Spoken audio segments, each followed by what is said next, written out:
Good morning. Welcome to the Region of Queens Municipality Regular Council, Tuesday, April 9th, 2024. It is 9 a.m. Councillor Muse will be joining us later. He had some matters he had to look after, but he will be coming in as soon as he can. I would like to call the meeting to order. Are there any changes to the agenda? Seeing none, I will ask for approval of the agenda, moved by Councillor Brown, seconded by Councillor Charlton. All those in favor? Passed. Tabling of petitions. Are there any petitions to table today? Seeing none, public question comment session. Anyone from the gallery that wishes to speak, please do so. And as stated at our last meeting, we only need your name and the community in which you live. We no longer ask for your civic address. So is there anyone here who would like to speak to council this morning? Seeing none, I will ask for approval of the minutes, regular council meeting March 26, 2024. Moved by Councillor Gidney, seconded by Councillor Amero. Are there any questions? If not, all those in favor? Pass unanimously. There are 5 recommendations before us today. 7.1, dangerous and unsightly 2252 Medway River, Riversdale.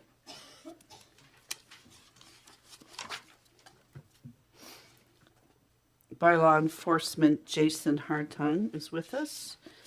There are 2 recommendations. The first one dealing with the report. Councillor Brown. I recommend that the Council of the Region of Queens Municipality receive the report titled Dangerous or Unsightly 2252 Medway River Road, Riversdale. And that is seconded by Councillor Hawks. Any questions regarding the report before we make the motion, which will be explained? Seeing none, I will ask for the motion. All those in favor?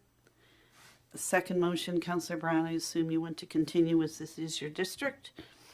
I recommend that the Council of Region of Queens Municipality declares the property located at 2252 Medway River Road, Riversdale, Queens County, Nova Scotia, and identified as PID number 70115316 as dangerous or unsightly as defined in the Municipal Government Act of Nova Scotia, and that the order be served upon the owner of the property requiring that within 30 days of the date of the service of the order, the following work be carried out. Full exterior cleanup of the property, removing all miscellaneous items that are considered dangerous or unsightly, including a makeshift camp, construction and demolition material, ladders, barbecues, garden hoses, tarps, bricks, plastic, metal tires, camping supplies, buoys, wood pallets, shingles, tarps, and transport to the Region of Queens landfill facility, and cleanup of ditch and or makeshift driveway filled with remnant shingles and tarps and transport to the Region of Queens landfill facility. And that if the owner fails to comply with the order, the administrator shall cause the requirements of the order to be carried out, and all expenses incurred by the Region of Queens Municipality become the responsibility of the property owner. And that is seconded by Councillor Charlton. Special Constable Hartung, would you like to add a bit more to this if you wish? Good morning, thank you. So for a bit of a background on this property, so the property located at 2252 Medway in River Road, Riversdale, identified as PID 70115316, is a vacant lot. This lot once housed a large recreational vehicle for the property owner. In the late fall of 2023, the property owner relocated his RV to another property, leaving behind unsightly conditions. Miscellaneous items including a makeshift camp, construction and demolition materials, ladders, barbecues, garden hoses, tarps, bricks, plastics, metals, tires, camping supplies, buoys, wood pallets, shingles, and tarps were left behind and strewn about the property. So a formal order to comply was issued by law enforcement with an extended compliance date of January 31st, 2024, however not complied with. A further extension was issued due to heavy snowfall, rendering a date of March 31st, 2024. Unfortunately, the property owner to date has remained non-compliant. This property is unsightly and not to neighborhood standards. Thank you, Special Constable Hartung. Are there any questions before I call for the question? If not, I will call for the question. All those in favor? Contrary? Unanimous. 7.2, and we'll call Director McLeod to the presenter table.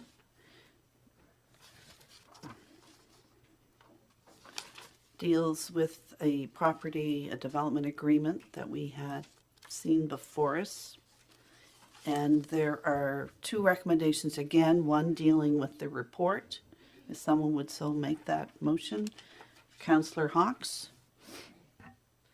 Yes, I move that the Council of the Region of Queens Municipality receive the report titled Fixed Roof Overnight Accommodation in South Brookfield. Thank you, and that's seconded by Councillor Fancy. Any questions respecting the report? If not, I will ask for the question. All those in favor? Passed unanimously. And second recommendation, Councillor Hawkes? I move that the Council of the Region of Queens Municipality adopt an administrative policy respecting entering into a development agreement with Jasmine and Matthew Mallet to allow for the establishment of an 8-unit fixed roof overnight accommodation on the property identified as PID 70191937 and located on Highway 8 in South Brookfield. And that is seconded by Councillor Brown. Director McLeod, would you like to speak to this matter, please? Yes, Mayor Norman, just a bit of brief background. Last fall, the municipality received an application to enter into a development agreement which would allow for a new fixed roof overnight accommodation operation on a property in South Brookfield. The property itself is zoned as Lakeshore Residential under the land use bylaw. The SR zone does not permit fixed roof overnight accommodations as of right permitted use. However, policy in our municipal planning strategy allows council to consider such uses through a development agreement process. As council is aware, when evaluating development agreements, there are a number of criteria that must be taken into consideration, and those are identified under policy 6-21, which is included in the staff report. So there's a couple of options for council to consider in this application. One is to maintain status quo and thereby denying the development agreement request, or two is to enter into the development agreement to allow for this proposed operation. In November of 2023, council held a public hearing in regard to this application, at which time it was discovered, or it was identified that there may be some species at risk located within the property boundary, and at that time council decided to put the application on hold pending confirmation of this potential impact on species at risk.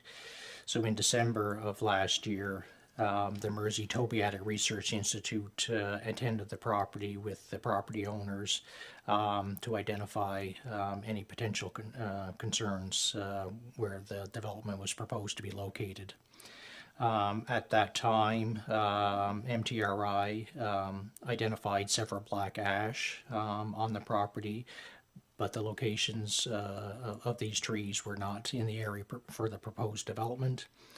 As well, there was the presence of Atlantic coastal plain flora that was identified, but also was not in the area for proposed development. So this information was forwarded to the Department of Natural Resources, at which they were satisfied with the information provided.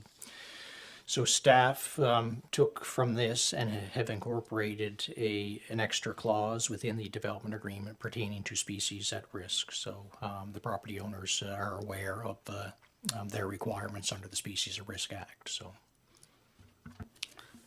Thank you, Director McLeod.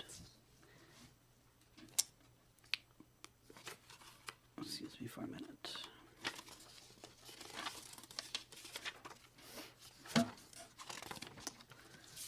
Too many pages. There is a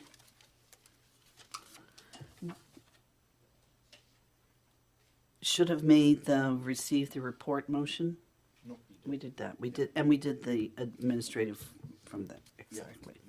So, are there any questions to Director McLeod? Councillor Brown? Yes, when I look at the time frame on here, are we going to be holding another public hearing, as the last one was kind of short-circuited because of the finding of the species at risk?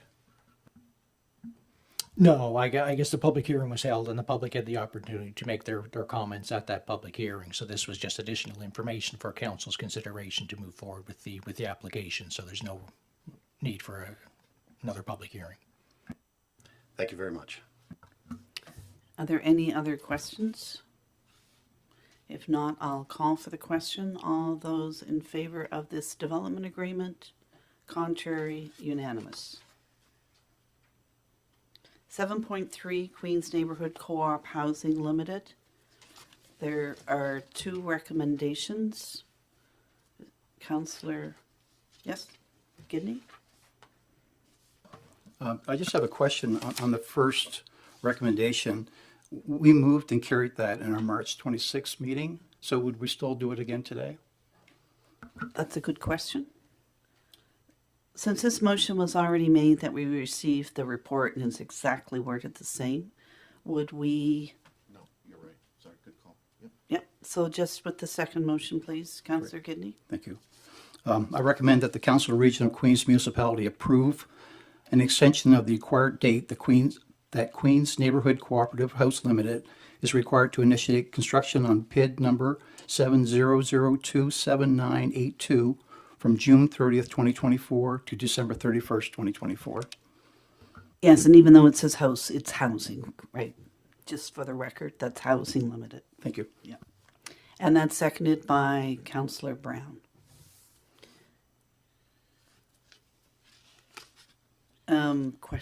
Director McLeod? Yes, Mayor Norman. As you recall, back in August of last year, council sold a parcel of land to the Queens Neighborhood Cooperative Housing Limited for them to construct a multiple unit affordable housing project. Part of the condition of sale was that the Cooperative Housing Limited commence construction prior to June 30th of 2024. However, there were a number of delays in their project to date, and they're not going to be able to meet that June deadline, so they're asking for an extension to the end of December of 2024. And this is not irregular for organizations, nonprofits that we work with, and sometimes even private companies to ask for extensions. That's correct. Are there any questions of Director McLeod? And I'd like to note that Deputy Mayor Fancy has stepped aside and I assume has declared a conflict of interest on this matter. Are there any questions to Director McLeod? Seeing none, I will ask for the question. All those in favor? Contrary? Passed unanimously.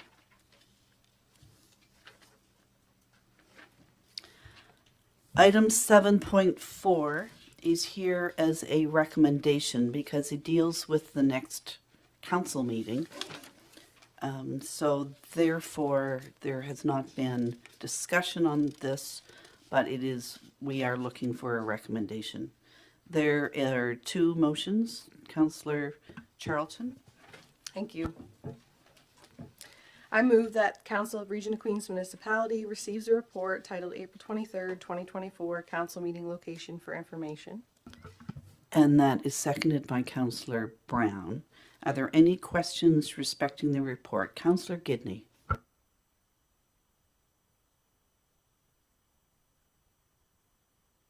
This recommendation was moved and carried on our March 26th meeting. So the same principles apply here, that it's not necessary to have this again?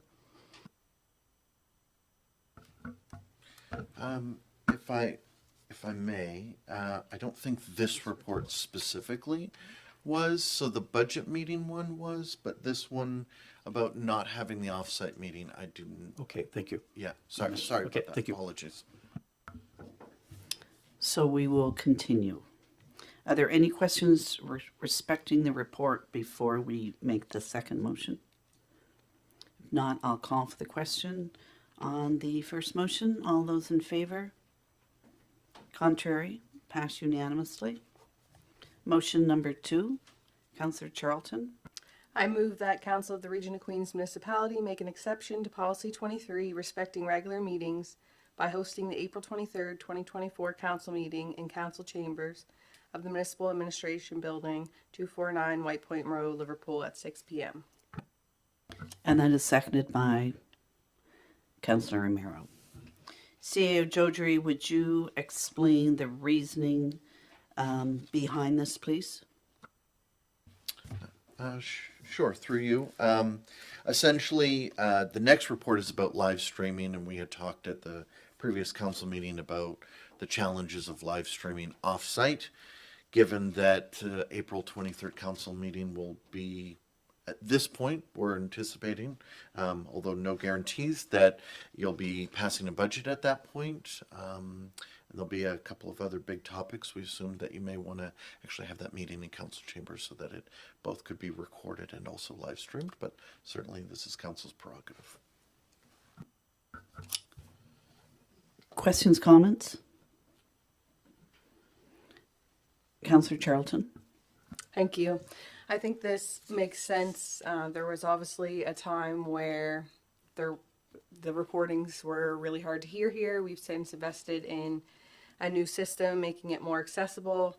I think the point of going out in the communities to engage with people is very valuable, but I think when we go out for a council meeting and the audio is really poor and people would like to be able to watch those meetings at home, they can no longer listen because of the sound, but also if you're there in person, you can't hear well either. So I think in talking previously about like community engagement and things like that, we need to find ways to go out still in those communities and those halls to chat with residents, but to keep our council meetings separate so that they are accessible for everyone, as there are also people who depend on the captions when they're watching the videos to be able to participate in listening to the meeting. So I think this makes sense. Thank you. Thank you, Councillor Charlton. Are there any other comments? Councillor Amaro. I agree with Councillor Charlton. I think it's very important to be out in the community, and I think we should still keep those 4 meetings, but I think we should keep them more as a meeting with the community as well. Thank you. Thank you. So I am hearing that it's important to communicate, to meet with constituents across the region, but not necessarily in a council meeting format, which would totally dissolve Policy 23. So if that is this council's wish, then perhaps at a future meeting, a motion can be made respecting the elimination or transferring of Policy 23 to off-site council meetings to either reflect what your wishes are, either meetings throughout the district, which are basic communication meetings. They could be meetings at such, it could be as simple as when Queens County Fair is on. There could be presence there for councillors when there's special events going on in our communities. Councillors could be present at places they know. So, but the value of Policy 23, now that we do have this excellent recording system, is questioned. So, and on that note, Councillor Brown. Yeah, I'm going to take a different tack on that. I think it's really important to the members of our community to meet all of our councillors. Most communities only deal with the councillor that's in their district. And these 4 meetings, when we go around, makes them realize that they're part of the greater community. And the only time that we're all there in their community, the only time that most of them ever get a chance to talk to anybody but their counselor. So they see how it works. So I think it's important to do this. I realize we have a lot of limitations as well. And you know, we've seen in the last 3.5 years that we've been on council, when there's special events to go to, we don't get all of council to go. I mean, it never happens. But having these council meetings in these communities, all of council goes, staff goes, people get to put faces to names. They feel represented. I think that's still important. I think it still has value.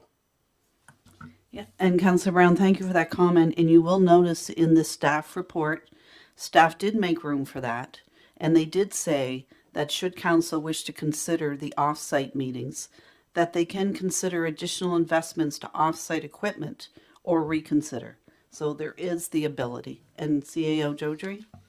Yeah, the only thing I wanted to mention is I'm still working on the community engagement strategy. And so maybe for now, we just sort of not do the 23rd off-site. And before sort of discussion about repeal of that policy, give me a chance to bring back a community engagement, which might address the topic more wholesomely, because I understand the point. So just putting that out there as an option.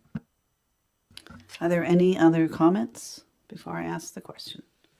I will call for the question on the recommendation. All those in favor? Contrary? Unanimous. Live streaming meetings of council 7.5. We've already received, well, actually, this report is shorter than our last report, so this is a different report. So we will, have to have a motion because this is not the same report. Councillor Romero. I move that the Council of Region of Queens Municipality receive the report titled Live Streaming Meetings of Council for information. And that's seconded by Councillor Charlton. Any questions on the report before we make a motion related to that report? If not, I will call for the question. All those in favor? And recommendation number 2. I move that the Council of Region of Queens Municipality direct staff to commence live streaming all council proceedings, example, regular, special, emergency, and public hearings as outlined and recommended in this report. And that is seconded by Councillor Charlton. Ms. Cook, Communications and Engagement Coordinator, and Mr. Wynot, IT Manager. Do you want to give us a bit of background since we are dealing with this motion today? As discussed at the March 26th meeting, we reached out to different municipal organizations, other municipalities, to get some research information about how they do budget meetings. Or not budget meetings, I'm sorry, my mind is a little scattered. About how they present their council meetings to the public, whether they live stream or not. And we got information back from 17 of them. We made some recommendations about preferred ways, options and preferences for live streaming. Those were reviewed at the last meeting, and essentially this is basically the same report but condensed down as the prior meeting. If you have any specific questions about live streaming, Steve or I can help you out. CAO Jojo would like to speak first. I just wanted to just clarify just for council, because I know there was some discussion about this last time. For clarity, the mixer that would sort of help us address some of the, when we go and close and that sort of thing, that $3,000 mixer is not included in the budget at this point. So you may want to choose to discuss to opt to add that to the budget. Okay. Comments? I do have one or two questions. I'll ask one first.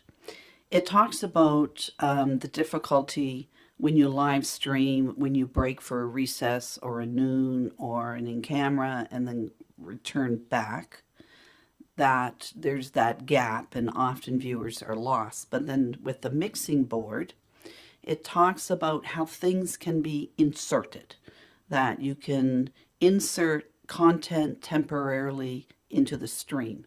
So with that, I'm just wondering what that content would be. Would that be visuals? Would that be short videos that we have? And also, the second question would be, if we do that and insert these things, how does the viewer become alerted that the meeting is back on live again? Are there answers to those questions? So the content can be anything you like. I mean, it could be a video, it could be a picture or whatever. The viewer would not be alerted to going back to live because essentially it's live the whole way through. So when we pause for a break, let's say we put up a video or whatever, that's still part of that same live feed. May I just interject? If you recall back to COVID times, when the province was doing the weekly updates, at the beginning of those live streams, there was either a video or a slide that said, we'll be uploading shortly, or please stand by, or something along that line. Ours would look very much like that. It could be a video, as Steve mentioned. It could be a still slide. It could be a picture. It would say back in 10 minutes or starting soon. So that might help put an idea in your head as to what we're picturing, if that helps. And a further question to that, because I don't see anything wrong with it. I'm just wondering how it would work. Once we live stream it live, when we place it for those who didn't watch it live stream, would we be able to chop out those breaks so they can, so when it's, I know it's live, but then for people who want to watch it 2 days later, who want to watch the live one, can we take that video that when it was live had big chunks out of it for breaks, when we put it up in its form for people to look at, say 2 days later or 3 days later, can it be crafted so that those chunks are gone?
Thank you for that great explanation. Councillor Charlton, you had something you wish to... Thank you.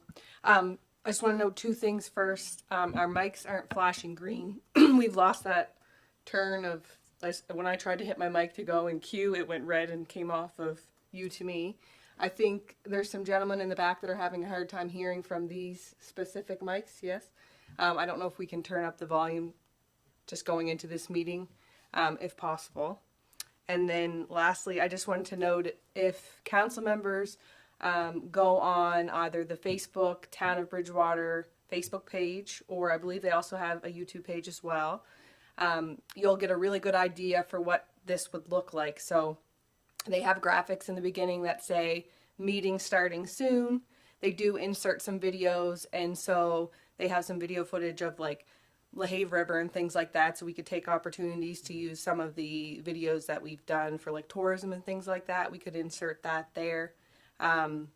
If there's any pauses on the meetings, when they resume, much like in person, you would just say, Mayor Norman, for example, would say, we're back, we're back after this break or whatever it may be. So the mixing board would make it a much smoother transition than we've experienced in the past with our staff having to piecemeal things together. So I think from a staff perspective, what I've read sounds like it would be very helpful for staff, and for the viewer, it would just look a lot cleaner and be a lot nicer. So if members of council want to look at that, I think you'd get a better understanding of what that would look like. Thank you, Councillor Charlton. Any comment? Councillor Brown? Yeah, I think the mixing board sounds like a great idea because it ends the problem. Like if we break it up into two sections, we're in the same position that we would be if we edited something out of the middle. People are going to wonder what's missing. So it gives us continuity from one end to the other, that there's no break, so nobody wonders if we've edited something out that they should be seeing, which is going to happen if we shut it off and then start a second stream at the end. So I think it's a small price to pay, but gives the continuity, and people will understand that it went the whole way through and nothing happened that they didn't see. And the addition of that mixing board cost can be discussed at our next meeting, in which we will be discussing additions and deletions to the budget. Who else wishes to speak? Deputy Mayor Fancy? I think the mixing board is a good idea. I still have concerns with it because of if someone is watching at home and they come to a break time and we come to a break, you say you can fast forward through that section. Is that going to cause any kind of confusion or anything for somebody who would want to watch and then see where we come back after the break? And will it be a smooth thing going forward? Like if I were, say, at home and had access to my computer but don't know a lot about my computer, is it going to be troublesome to someone trying to get forward for that? So if you're talking about fast forwarding through a live stream, well, no, that's impossible. But after the fact, after the video is up on YouTube or Facebook, essentially then it's a recording, right? So if it's a day later, you can fast forward through those breaks. And if I could, Deputy Mayor Fancy, it's a piece of technology, and you either know how to use it or you don't know how to use it. And it's, if anyone watches anything, any type of video or anything online, it's a simple drag across. So I would think if anyone was having questions, they would ask a friend, and they could be easily explained how to skip through there. Councillor Romero. I like the idea of the mixing board, but I do think it should be a solid picture like what is on the screen now. I think it would be confusing to people if it's a slide of pictures or different pictures. They may think it's a presentation instead. So that was my only concern. Councillor Hawks. Yeah, I think it's quite an opportunity to put out stuff that doesn't pertain to that particular council meeting, like public notices and tax sales and similar things. You could put that right in there, and then that would fill some of the time. And since we're straying a bit from the motion and we're getting into staff responsibilities, then I am going to call for the question. Unless you had one very important matter to add. Councillor Brown. I was just going to just suggest that when going back to the COVID times, they never started when they were supposed to. I mean, because they were depending on other governments' levels. So people actually, even though it was a live stream, if you missed the start of it, you could take your slider and go back and pick it up at the start. So, you can move around in a live stream. You can't go ahead of the live stream, but you can go back and start it at an earlier date and follow along in real time, basically. So there is the option that if you have that and somebody's watching and waiting and they've gone to make a sandwich, they can come back and and pick up where it left off without having to wait for another day. I get the feeling we're all going to look forward to live streaming, and I'd like to note that staff made the wise recommendation that there will be the inability for those watching to comment. And while we may draw some criticism from that, when I look around this council chamber, we have guests here. They do not have the ability to comment unless they want to whisper to one another, but their comments are not shareable to the group of the whole. So I think it's very wise of staff that there will not be comments from those who are watching during those live streaming. Councillor Romero? But just note that our email and our phone numbers are accessible, so they can contact us anytime. Except during the meeting. And on that note, I am going to call the question. All those in favor? Contrary? Unanimous. Which takes us to discussions. Yeah, it does. Oh, yeah, right, yeah, sorry.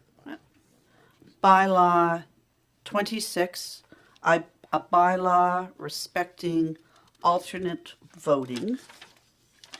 And our administrative assistant is unable to be with us today, so I assume CEO Jodry, are you going to be co-teaming on, you're going to be describing this. There is a recommendation. Councillor Charlton? I move that Council of the Region of Queens Municipality receives a report titled Bylaw 26, a bylaw respecting alternative voting for information. Seconded by Councillor Brown. Questions on the report before we get to the crux of the report? If not, I'll call for the question and the vote on the report. All those in favor? Contrary? Unanimous. And second recommendation? Councillor Charlton? Sorry, thank you. I move that Council of the Region of Queens Municipality give first reading to Bylaw 26, a bylaw respecting alternative voting at the regular council meeting on April 23rd, 2024. And that's seconded by Councillor Gidney. CAO Jodry. This is the first time we've seen this bylaw, so perhaps as a group, it's the first time we've had the time to discuss it. So perhaps you can just give us some highlights. Yeah, I'll do a poor job of impersonating Angela today. But so this bylaw is essentially sort of borrowed the majority of the content from other municipalities. We require the adoption of this bylaw before the municipal election to permit electronic voting, which is essentially what this bylaw is allowing you to do. But I also wanted to take a moment, especially given the topics and the next two reports, that Mr. Ian Kent is also in the room. He's your appointed returning officer. And I'm sure he'll come up and talk about the other two reports. But yeah, so by and large, this bylaw is really just enabling us to allow for that electronic voting. And what we're proposing is you would give the first reading, I believe, on the 23rd, and then we'd go on from there. So you do your first reading, then we'd have a public meeting, and continue on for second reading from there. So we should have it done, unless there's any concerns, done well in advance of the election. Questions on the contents of the bylaw? Councillor Romero? I'm just wondering if area rate votes could be done in this manner as well, if that could be incorporated later on, possibly. I think that's a fabulous idea. We'll look into it. Yeah. Other questions, comments? Councillor Charlton? I was just wondering in regards to the communication, it said it'd be advertised in a local paper. Is that the Social Breaker, or what paper would we be advertising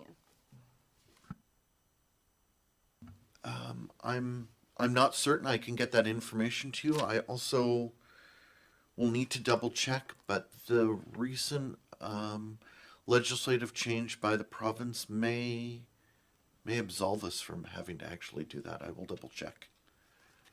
And CEO Joji refers to an email he sent us with an attachment several days ago where there have been many changes made to the MGA Act, and one of them is that we can post. It hasn't been given royal assent yet, but it should be coming any day, and that we can post on a municipal website alternate methods of notice, and it includes such things as adoption of a bylaw, tax sale, public hearings. I noted it did not state anything related to elections, and I'm wondering if when they if they are going to do that, because within our bylaw, it says for the notification of electors, the 4.1, returning officers shall cause notice of alternative polling days to be published in a newspaper circulating in the municipality. And if the changes the province is suggesting, then that really should read, but we can change it at the time because it should read or municipal website. We can get some clarity. We get some clarity on that because it's the failure of local newspapers has caused grief to many units where because our Municipal Government Act clearly states that notices must be published in community newspapers, and many communities are running out of newspapers. So the province is recognizing a municipal website, not Facebook, not social channels. You can do that as well, but it recognizes municipal websites that as soon as that is given assent, will be the venue for advertising of such things that Mr. McLeod deals with, Director McLeod deals with, all those things. So that's a good change for us. Any other questions respecting this bylaw? Councillor Gidney. Thank you. I agree with what you said concerning the amendments, because there's nothing there that would include this at this point. So that's something that maybe, I don't know if we can address that with them. The other thing that I noticed that it talks about forms and prescribed forms. The prescribed form that I couldn't find was the one for information of an elector requiring assistance. The others are there, and that's the only one that's missing. I'm wondering if that should be included with this also. CEO Joji? I'll be honest, I don't know, and I will have to get you an answer to that question. Since mostly we're just receiving information, you actually give your first reading on the 23rd. We could gather all that information, including the questions about that I heard before, and we can send that by email to all of council ahead of the 23rd, Right. if that's So- okay. And I'm sorry, that's 9.3 is what I'm referring to. Thank you, Councillor Gidney. Okay. And I do have a copy of that oath, if that's required. Okay, thank you. Other questions or comments? Councillor Gidney, did you have other things No, to add? that's good. Thank you. Okay, Thank thank you. you. Any other questions or comments? I noticed that it calls the system. There's the system, so that's the technology. When it says about the system will close the ballot box and the system will do this and that at the end of every day, and so that's all the electronics is, and it refers to the system as who knows what system we'll be using. And I guess my other question, it's just a small typo, but I'll show you that after. And Sure. I think that's it. I did find the forms rather cumbersome. I found the beginning of them, you swear or solemnly affirm that A, B, and C. I found them very straightforward. But then when I read the note, in the highlighted, that I found that really confusing. And I had to read that several times to understand what it was actually saying, because the A, B, and C were so clear.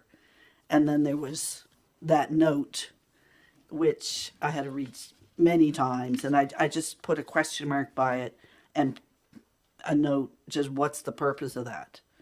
Because it's already stated in A, B, and C very clearly. And then there's that note. And I know it wants to bring attention to the fact that you can act as a friend, if you're a brother, sister, mother, whatever. But that if you're acting as a friend voter for someone who's not one of those, but it reiterates it in a very wordy language rather than the very simplistic language above. And I'm very aware of reading levels of many of our people. And it's just, it reiterates in such a wordy language what's already been said in such a simple language that I found that confusing. Anyway, that's all. We'll look at improvements we can make before bringing it back on the 23rd. My other note was on the Form 3. That form only replies to one person. So is there a reason there's so many boxes underneath the chart? That's a And typo. again, I'm not sure, but I'll get the answer and let you know. That's a typo. On the original one, there's only the one name and address. Yeah. And on that note, I am going to call the question. All those in favor of seeing this come back with small tweaks that we suggested, coming back in official form for first reading at our regular council meeting April 23rd. All those in favor? Contrary, unanimous. Assistant Returning Officer appointment, 8.2. There is a report, and if someone could, Councillor Brown? I recommend the Council of Region of Queens Municipality receives the report titled 2024 Appointment of Assistant Returning Officer for information. And Councillor Amaro, I saw her hand up. We'll second that. Any question on that report? If not, I'm going to call for the question. All those in favor? And there is a second part tied to that report. I so recommend that the Council of Region of Queens Municipality appoint Angela Green as the Assistant Returning Officer for the 2024 municipal election. And that's seconded by Councillor Charlton, and this probably should have been in a recommendation rather than in discussion, but the different location, but it is a end decision. Any questions respecting appointing Angela Green as Assistant Returning Officer? She's been involved in much planning for the last several months respecting the point we're at now. So unless there's any questions, I'll call for the question. All those in favor? Passed unanimously. Mr. Ian Kent, Municipal Returning Officer, we call you to the presentation table, please. Welcome.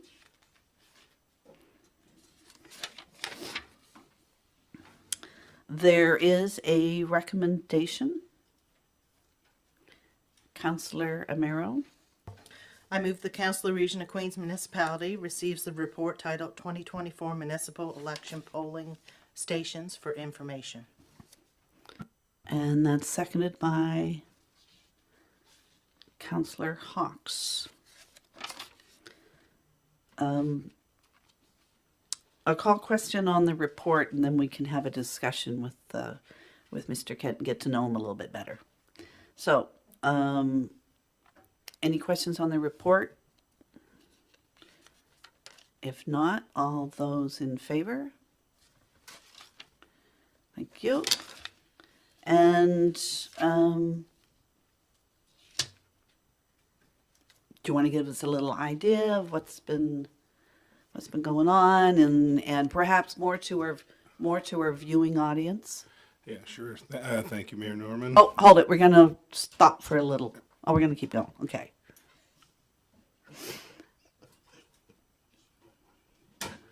We used to play. We're just going to take a quick 5-minute break.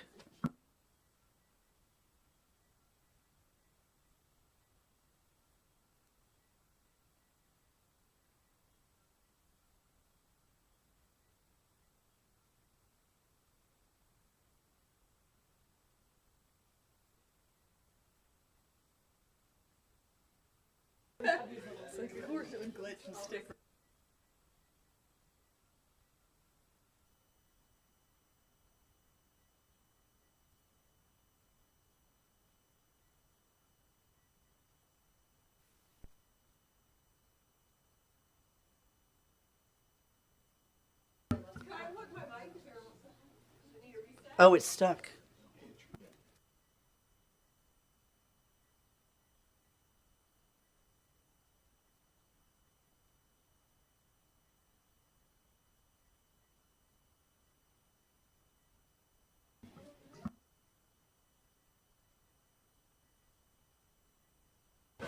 I just saw your light go, Vicky.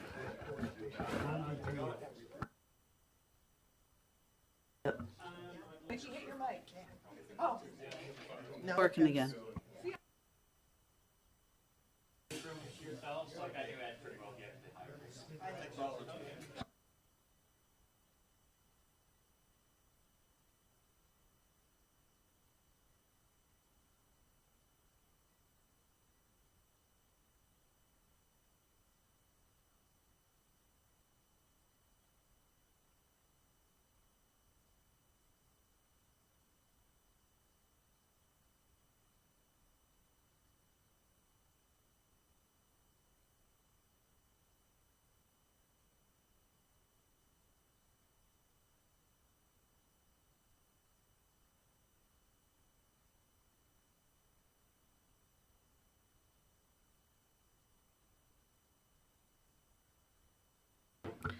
After that brief technological glitch, we're back to Mr. Ian Kent, who will be the returning officer for Queens County in our next upcoming election. There's some changes with so do you want to tell us more for the audience and council, just of some changes that will be occurring for the next election? Thank you, Mayor Norman, and good to be here in a unique capacity. Been here before, but not as a returning officer. So, so council's aware that the districts have been adjusted, and there was some significant discussion about that. And so with that comes some work at the returning officer role to adjust the divisions inside the new district boundaries. So we're doing that, and again, the work that's been done today to put Angela officially on and the ARO role is significant for that work to continue. We have there's been some adjustments, nothing significant there, all along the lines of how you folks have discussed representation in the districts. Not significant changes in the divisions. Communities represented as we see for polling divisions. We'll have a map coming to the next meeting with the details and the descriptions of those boundaries as per the adjustments that you folks have made. I'll take any other questions you have. Any questions to Mr. Kent? None at this point in time? We look forward to seeing where the new, because I know audience will want to know where, if there's going to be new polling stations for some, because some of the districts have changed considerably. So so good luck. And with you'll be dealing with not only paper, but also the electronic voting this year. And good luck on all that. And we all hope that it goes smoothly. So Thank you. 8.4 is a Greenfield Community Park financial request. Ms. Rita, please. So there are potentially one, if not two motions. There is the first one, respecting the report that's been prepared. If someone would make the motion respecting the report. Councillor Brown. I recommend that the Council of the Region of Queens Municipality receive the report titled Greenfield Community Park Financial Request for information. Thank you. And that is seconded by Councillor Gidney. So we've all read the report. Any questions particular to the report? If not, I'll ask for a question on the report. All those in favor? Unanimous. And is there any other further matters? Are there any other further matters? Councillor Brown? I'd like to thank staff for preparing this report and going through it. I know it's been quite a challenge for them with it's a fairly large project and the time frames and some of the challenges that were there. So I just want to say I really appreciate everything that they've done to get us to this point. Is there any other councillor wishes to bring any matter forward before this matter is dealt with? Any other? Councillor Amaro?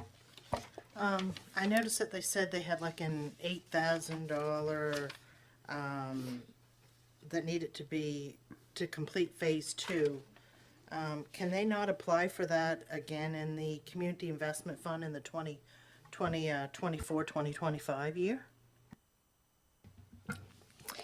Thank you. That's a good question. So we cannot fund a project that has already been funded. However, there is an opportunity for them to submit the elements of the phase that did not get utilized at all, that were not included on the original application because it was high level, in their phase 3 application, because I know that they were wanting to come to us again this calendar year for this fiscal year for a phase 3 to finalize the park construction. And I think a really good opportunity would be to include the pieces that were not included. For example, the walking bridge, which still has a remaining portion to be done, that wasn't done in phase 2, didn't include labor in their original application to begin with. So it's unbundled, so they could build in, the finalization of the walking bridge in their second request. Are there any other? Councillor Charlton? Thanks to Councillor Amiro for that question. I think I'm satisfied with the report and hearing what Ms. Sarita just said, that they have opportunity to come back for other funds. I think it's important that we don't go against this policy. So thanks. Are there any other questions or comments? Councillor Brown? I think the reason that they're looking for the funds is the costs went overruns, and we don't allow for cost overruns in the plan. So from the time that they start the project till they get it, costs of materials go up. They also ended up with a problem with not being able to get contractors to do the work, and they had to do it by hand, and we don't allow a certain amount of in-kind labor for volunteers. So they ended up running over the budget, things that weren't accounted for, so they've had to take money out of their budget for other projects to cover the shortfall and the overrun on costs. So I think this is why they're asking for this to be refunded now, because they ended up asking volunteers to make donations to pay back the region of Queens at this time, which makes it hard to get volunteers to donate for the next phase, which they have to come up with a significant portion of the funding for. Thank you, Councillor Brown, for that explanation, and thank you to the good people of Greenfield.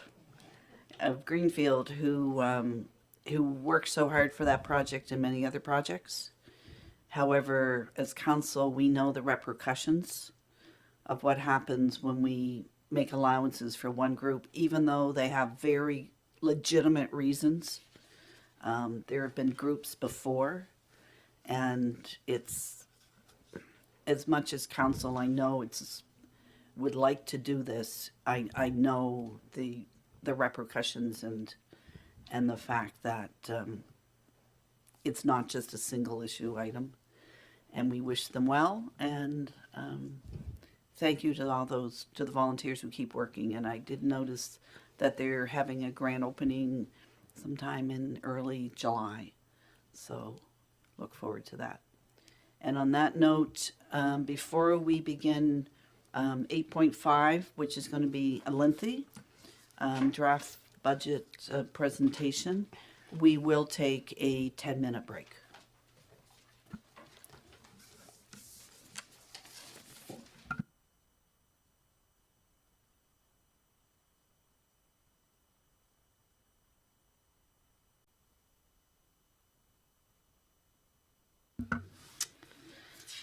Hello, welcome to the first presentation of draft 24-25 budget presentation. This is council's first opportunity to have the budget explained. We did receive a copy of this late last week, so I assume we have all, or 2 weeks ago, so we've had plenty of time to read it. CAO Jodry requested any council member with any questions related to the budget, anything perhaps they did not understand, to send them to him so they can be included in explanations today. The plan is our next, we've called a special council meeting for Thursday evening, at which time council will have the opportunity to delete, to add items, to discuss deletions or additions. That's the purpose of our next meeting. The purpose of this meeting is to get a firm understanding of what is in here at this point in time, and not debate whether or not it should be here, it shouldn't be here. That's for the next meeting. This is just to give us clear confirmation. And I would like to welcome all of our directors here as well. Director Smart, I always do that. Director Roberts. I taught her how to swim when she was a little kid, and I just can't get that out of my brain. Yes. No. Director Roberts, Director Vino, Director Grant, Director Richard, and Director McLeod. Director Lane, welcome. Welcome, and we thank you, on behalf of council, I thank you for the work and time and effort that's gone into this, and look forward to hopefully at our last council meeting in the month, being able to approve this budget. So I'm going to turn this over to CAO, Councillor Brown. Yeah, do we need to make a motion to accept this report? That's been our policy up to this point.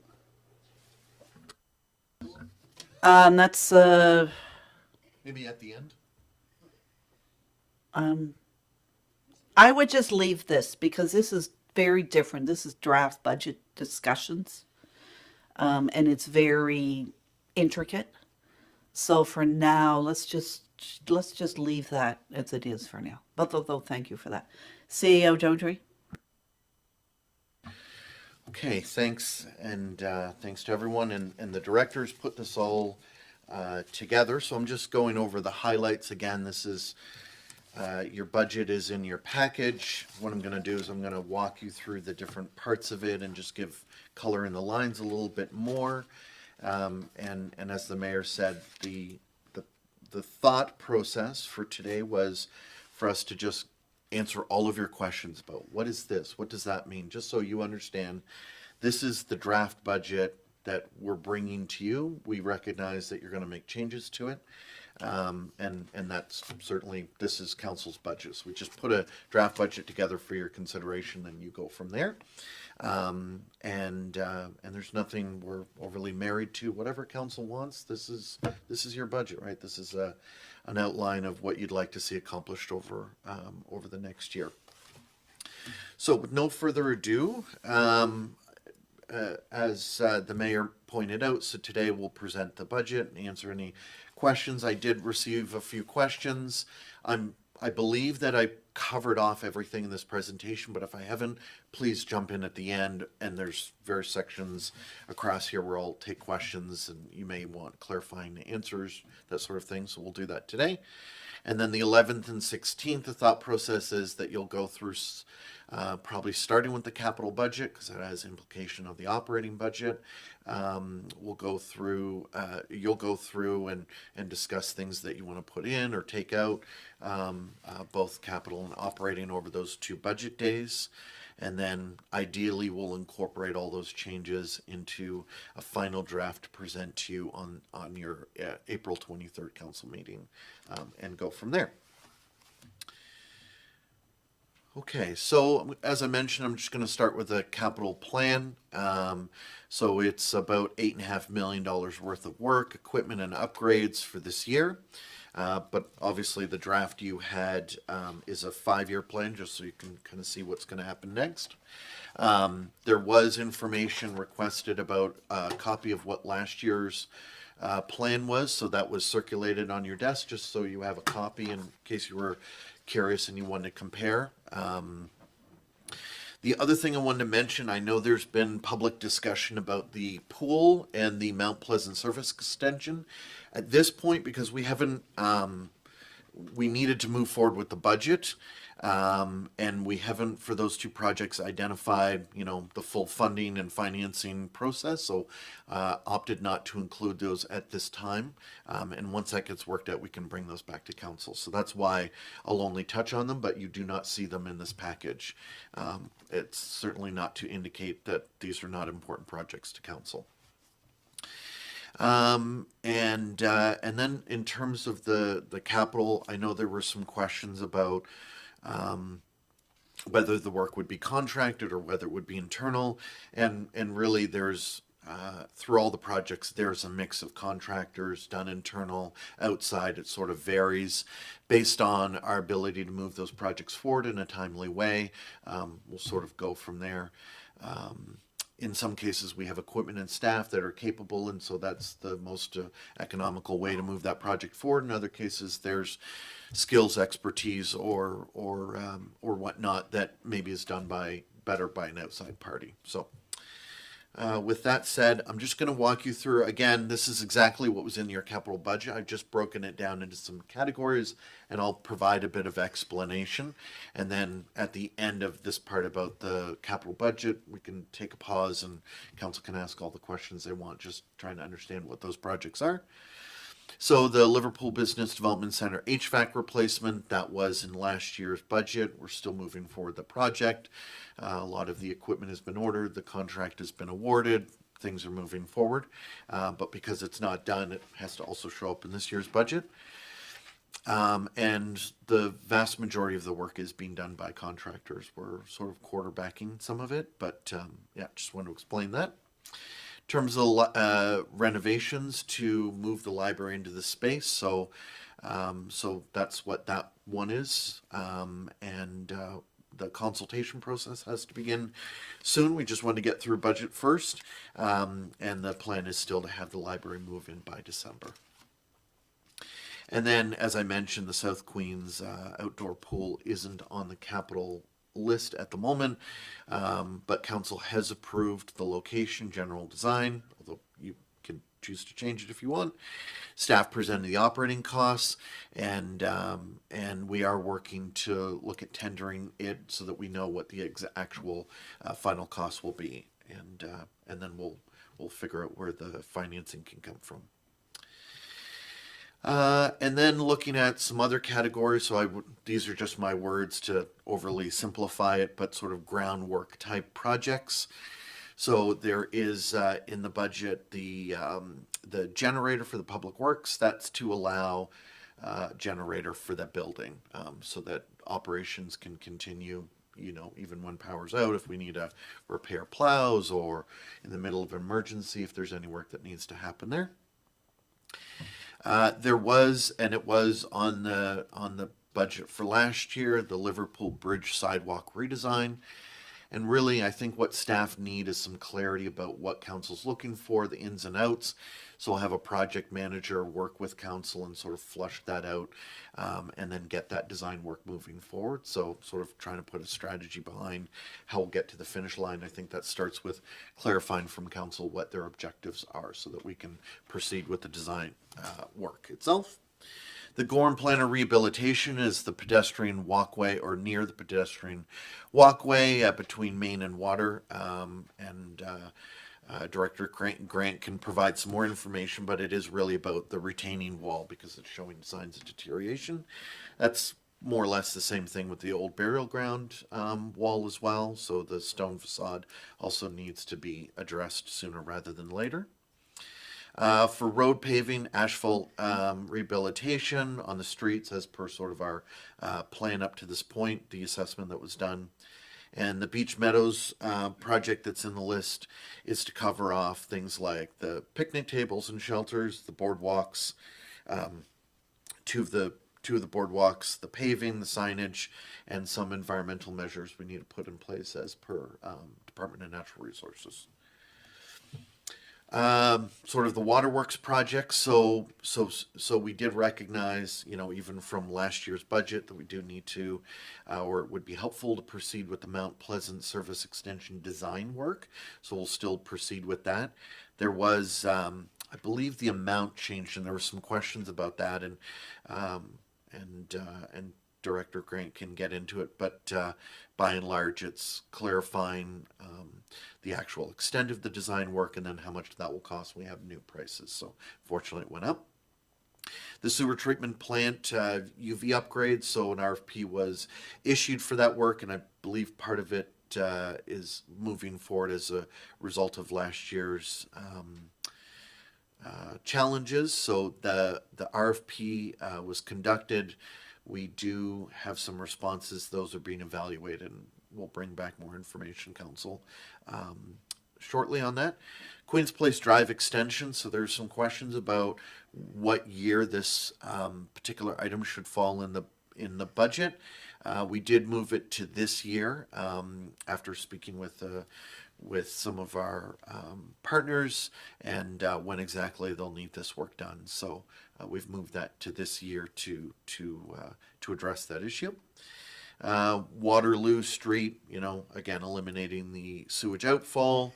A weir line rehabilitation. I know a number of councillors are probably happy to see this in here. That's again addressing stormwater infrastructure and replacing some of the sewer and water lines to address some of the challenges on that road. And then the water transmission extension and wastewater upgrades. So moving forward along with some of the lift station upgrades we need to do, and replacing the pipe for the main transmission line is work that is part of the Mount Pleasant Service extension, but also work that we should probably be doing anyway to address things like pressure. For equipment, so the street sweeper and the ice resurfacer already ordered, expected to be here this summer. Just takes a while to get them. I think they were in last year's budget, so that's why you're still seeing them. Waste handler, so really looking at two of our dozers and replacing it with a new one that's proper and adequate and safe and all those good things. The 5-ton excavator is to support our water and wastewater projects and alleviates the need to then rent this equipment. And then the 202 truck replacement is to replace the 95 Ford tandem dump truck, which is essentially probably need to move on from that. It's the repair costs are getting too high. And then the two other trucks are to replace 12, 13-year-old trucks that we have in our fleet. And that's sort of an overview of what's in the capital budget as it stands now. So I thought that might be a good place to hit pause and see if councillors had any questions about the content or what's being proposed or why, or yeah, we're available for any questions. I'll start the questions. Infrastructure, Beach Meadows. Last year we spent a considerable amount of money there, and I'm wondering, I heard picnic tables, some boardwalks, but we have a price tag of $390,000. So I'd like to know what else is being included in that $390,000 other than picnic tables and replacement of boardwalks. And did you say paving? So if maybe to Director Grant, I believe, and maybe it correlates with Ms. Roberts as well. But if we could just have a breakdown of what is envisioned, that requires that amount of funds.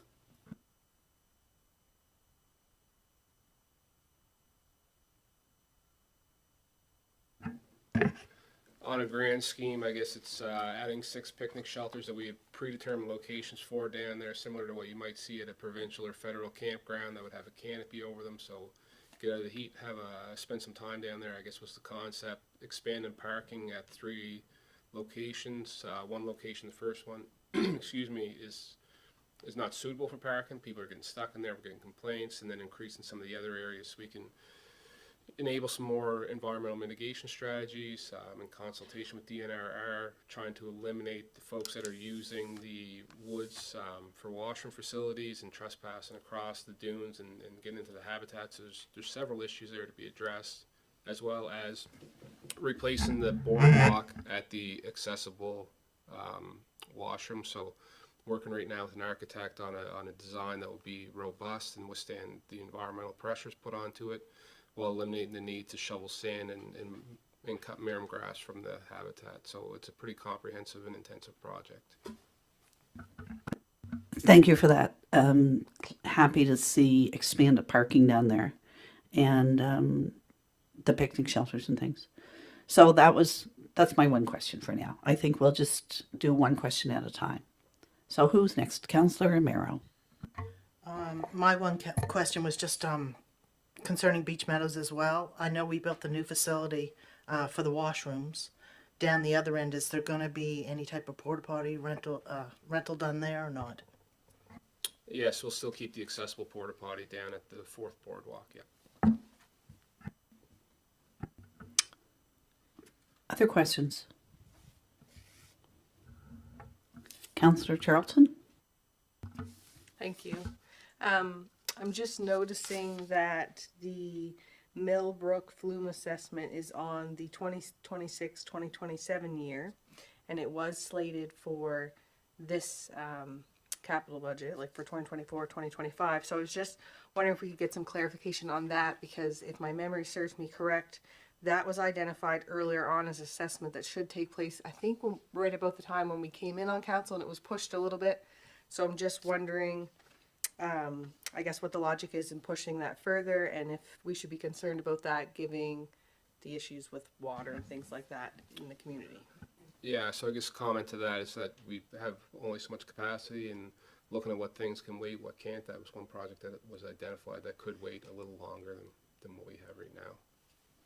Thanks, Director Grant. And I just remind everyone to either lean in so you can hear yourself being echoed, because that way it's captured on our, while we can hear you, it doesn't get captured on our, so to everyone, just lean in, lean in.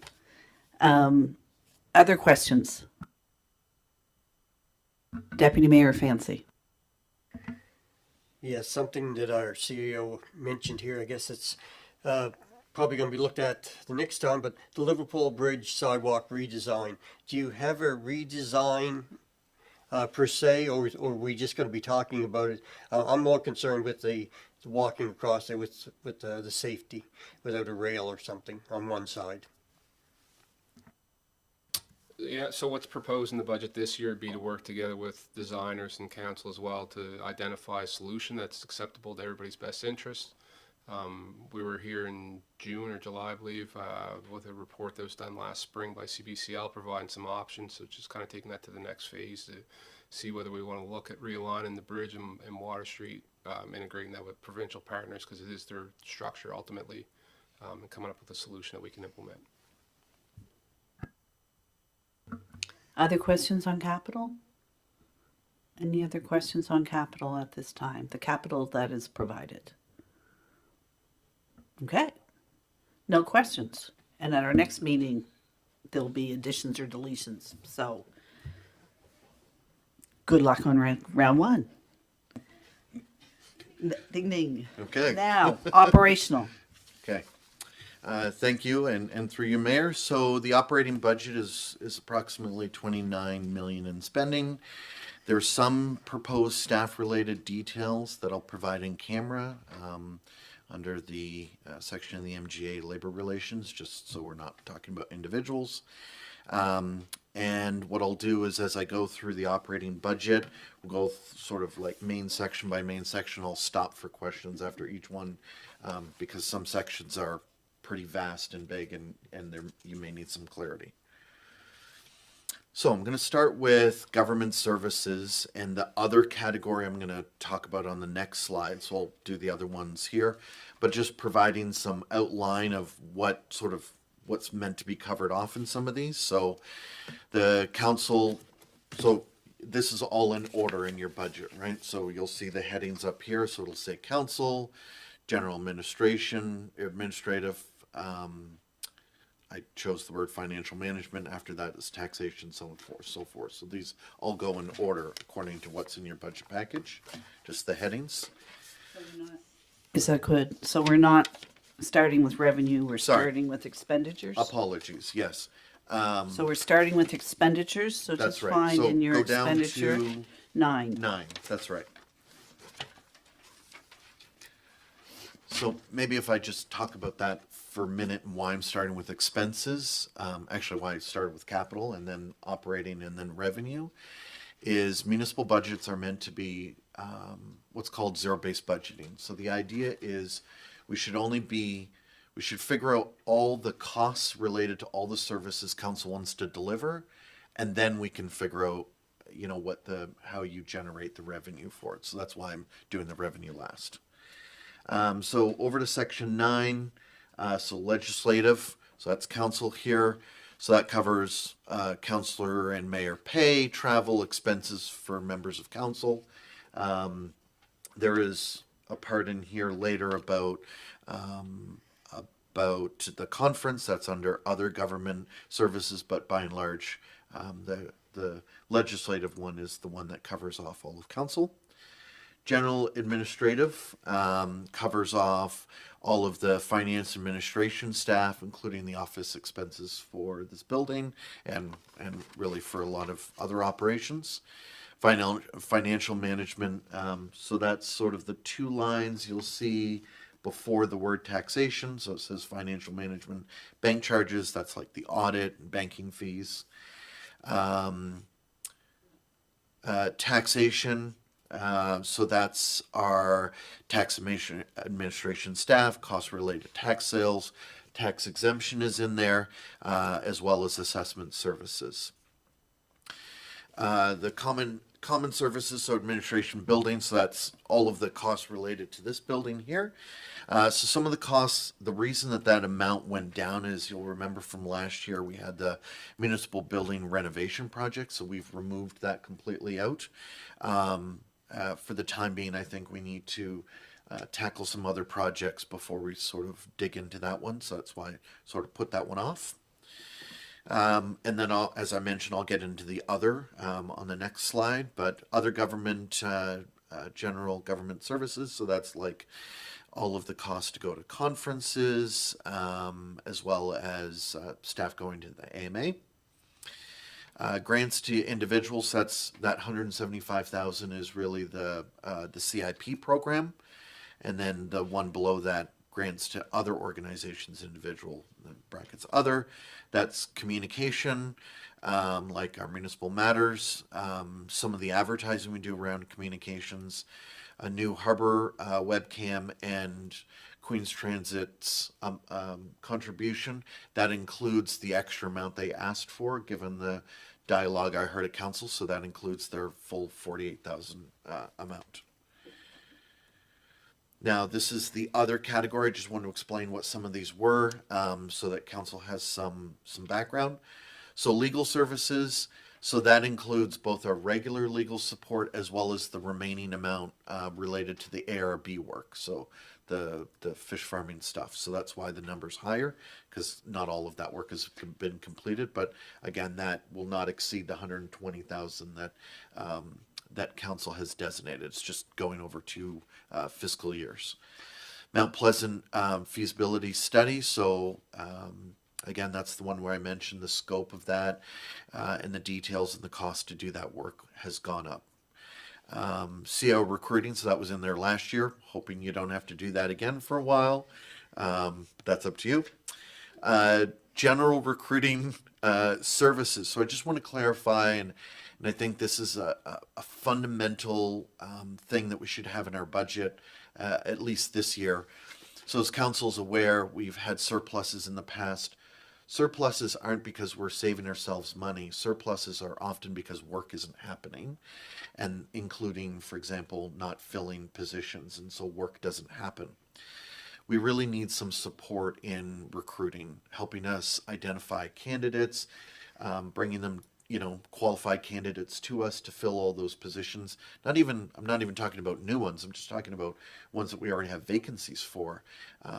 We have a significant amount of vacancies, and so we need some help to make sure that we're filling those positions with qualified candidates.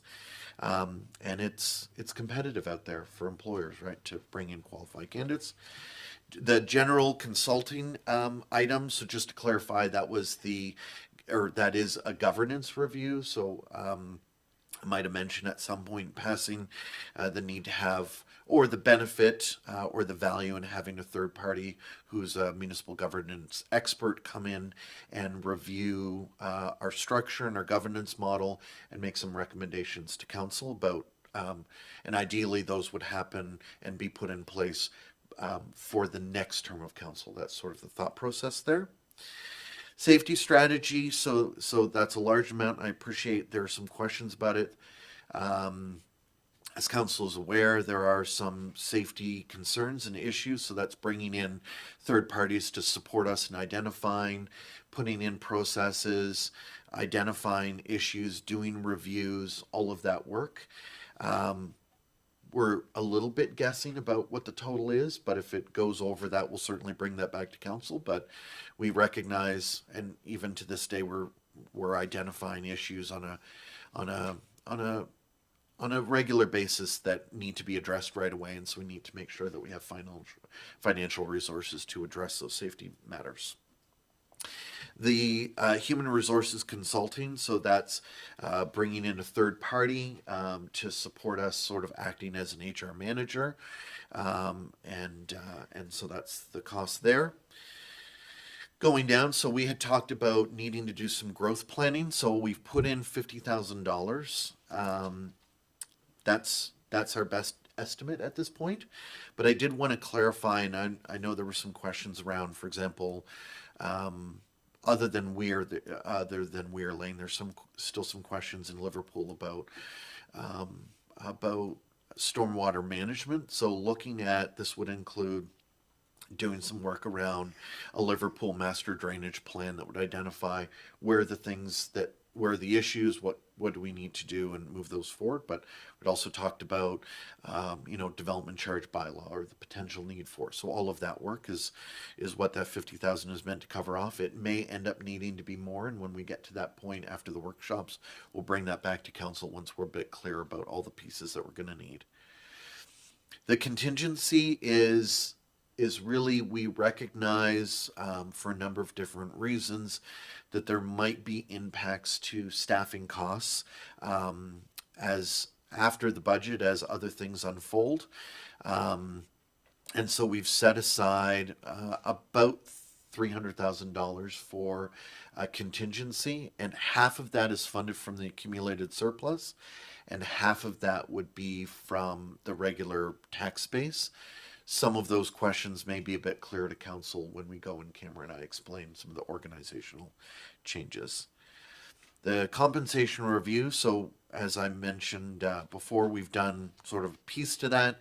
There's another piece called job evaluation that needs to be completed. That's about 15,000. And then we have consolidated all in one spot, sort of staff relations fund. So this is everything from gift cards to office coffee, those sorts of things. We've put that all in one spot so council can see how much that is. So that's everything in the other category, and I just wanted to break that down because it adds up, and so I wanted to explain some of the background. And that's probably a good point to stop and see if there are any questions. Questions?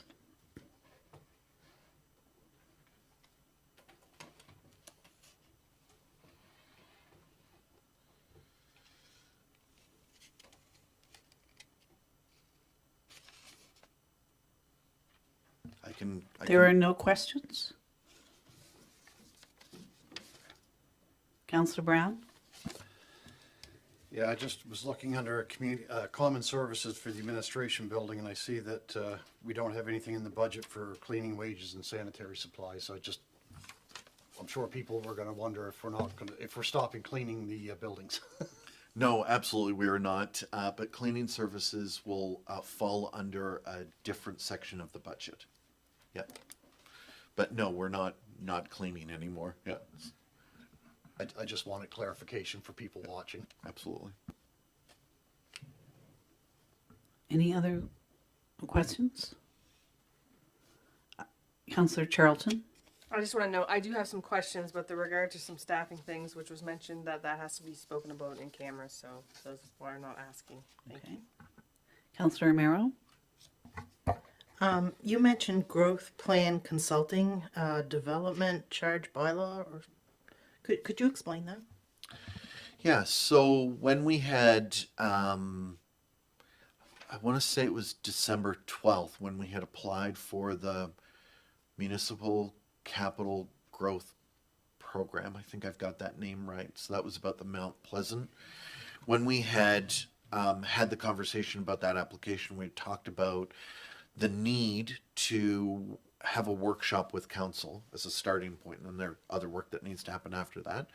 And that workshop would be about identifying what are the large pieces of work that needs to happen in order to plan for growth and sort of get ahead of that. One of the things, and I use development charges as an example of one of the things we had talked about in that application because of the cost of it, is how is infrastructure related to growth funded. And so that would be, for example, something we would need to flush out through sort of a separate study, like a development charges, possibly. I'm not saying council will do that, but that possibly is a route that we would need to go through. So to develop a development charges bylaw would require sort of, I think, a third party to come in and assist us in that work.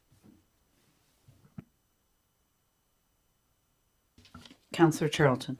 Thank you. Further to Councillor Amir's question, I'm just wondering, wouldn't that be something that we would be able to rely on, excuse me, other municipalities for development charges? Like there are many of them that have those in place. So I can appreciate studies for certain things. Just wondering sometimes if we have an overabundance of them, respectfully.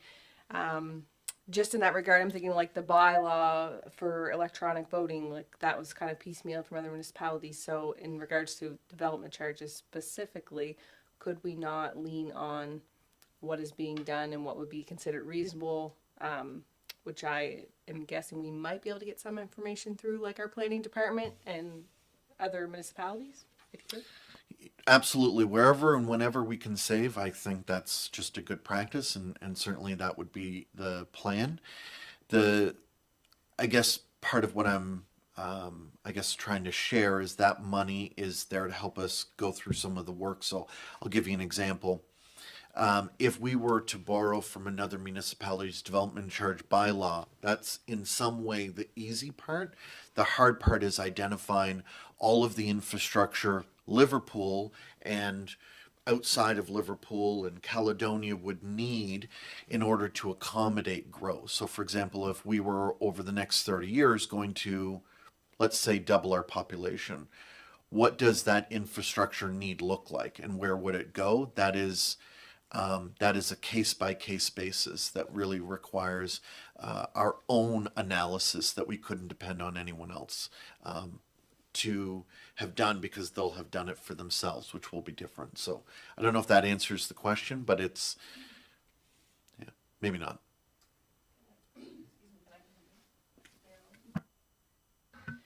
So more specifically, I guess it's not specific to creating development charges, but identifying areas that could grow, much like we did with Mount Pleasant with the study. Is that more so? I think there was a misunderstanding. Yeah, no, absolutely. So to look at and to do all of the work we need to do to plan for, see and realize growth over the next whatever period of time we want to look at. Yeah. Other questions? I just have a question regarding what you envision for staff training. I noticed this year we've only spent $6,500 projected until our audit's complete, but we've budgeted $50,000. So I would like to know what you envision for staff training that will require that requires that. I'd just like a further explanation on that. Absolutely. So starting with senior management and then working our way down. So one of the things that I'm just thinking about how to phrase all of this in this particular realm, but I guess the answer to the question is working with teams, our various teams, so starting with our directors, but also all the other teams we have in the organization, to bring in third party to help us clarify, develop processes and understandings about how to work better. I know that sometimes that cost may look high, but if we were to look at just a 5% staff efficiency improvement as a result of that cost, then it's a good investment. That's sort of the strategy behind it. Obviously, I'm aiming for more than 5%, but I think there have been some challenges over a number of years that could be addressed by bringing teams together and doing some team development and training so that there are clear roles and expectations about how teams will function, how our whole organization will function. That's really what that's all about. Deputy Mayor Fancy? Never know when to ask questions on what categories and things. But when you talk about efficiency and such as we're talking about working with other municipalities, is that going to be further on one of the other presentations you're going to bring forward here, or is this come under falls? Because we had talked about with the building permits, trying to work with a program that's already pre-existing that can make everything more efficient. So the modal, sorry, not necessarily modal, but the idea of sharing sort of building inspectors, that we still have that service in our budget, and we're still working with our partners to try to bring that to fruition, and that's a work in progress at the moment, but there's nothing specific in the budget to that other than the service carrying on. I think there's more fleshing out to do before we can bring back a final agreement to council for their consideration. Yeah. Any other questions or comments? I guess I just have one question regarding our human resources consulting. That we presently do have, I believe, an exterior company involved with that. Yeah, that's them. So they are readily accessible to any and all staff, or just management? If any staff has any question, are they readily accessible to our staff? Because basically our HR person is the person a staff person would go to with a HR question on anything. So I assume that all of our staff do have a contact for whoever in that company is involved with that, and that there's been evidence that that's an important that we need that, and it's better to have it outside because previously we had a staffer who was HR, so this is not a staffer, it's a company. So I just want to ensure that they make frequent contact and our staff are familiar and aware with who they are. Great question. I just want to clarify. So part of what you said is I'll clarify that that's not how it currently works, and so I'll sort of clarify both pieces. So that person who works with a third party is there initially at this point to support directors and then later managers in us developing and addressing a number of HR related improvements that we could be making. And so that person comes with lots of qualifications and lots of experience, and they're supporting us. So supervisors and managers and directors that were responsible for managing staff before are still responsible for managing those staff. It's not sort of the idea of having an HR department that all staff can go to is sort of a second avenue, and at the moment there are other directors or myself that staff can come to report if there are issues that there are issues. That if there are issues, so it's not a direct contact person for all staff to go to and say, I have a concern here. They would go to someone else within the organization. And the reason that we brought them in is with an organization this size, we need dedicated expert HR expertise, and we needed to bring in that support to address things from improvements we could make to the handbook to how to create appropriate job descriptions that then allow us to do the job evaluation process better and quicker, these sorts of things. Yeah. I don't know if that's enough information for you. Yeah, that does. And I guess my other question was because as council, it is our job to do an evaluation of the CAO.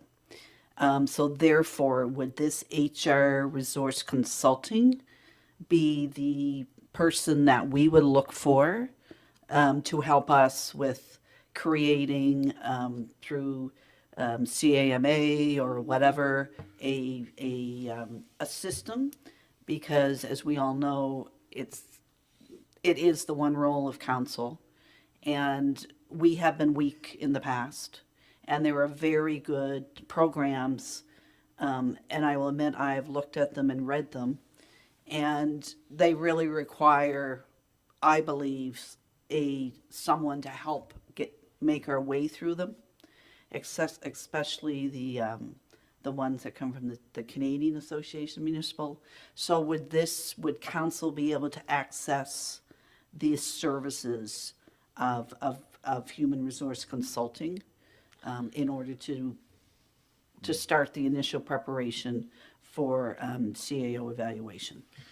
They could, but that's outside of their scope, and I might suggest that maybe that's something that would be done through the governance review, because there's a lot about that's about governance. So one of the things I think you and I were speaking about is it's difficult to evaluate a CAO when we don't have organizational strategic goals.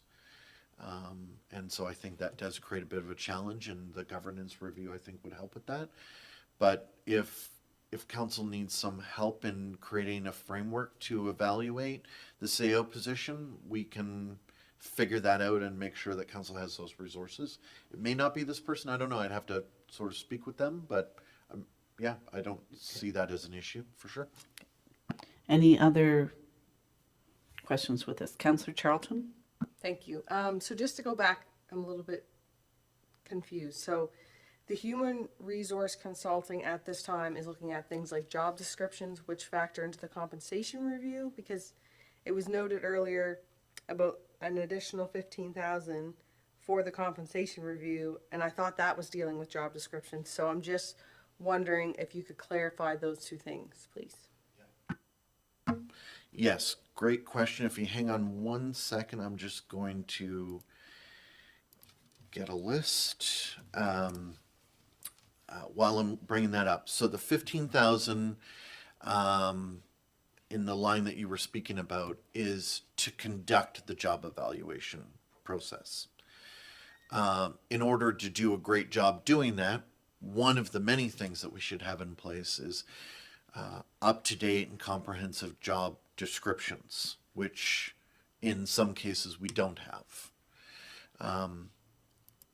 And I think there is room for improvement around our current job description templates. And so one of the things the HR consultant, not the one doing the wage review, but the one sort of currently supporting us, is doing is helping us, and that's an example of creating a template that makes sense and that will work for future use.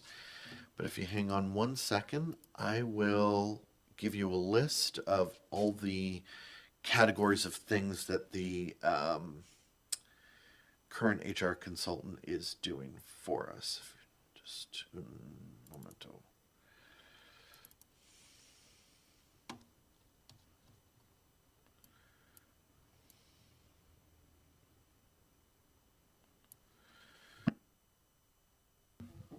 Yeah, sure. If that's, yeah, absolutely. Yeah.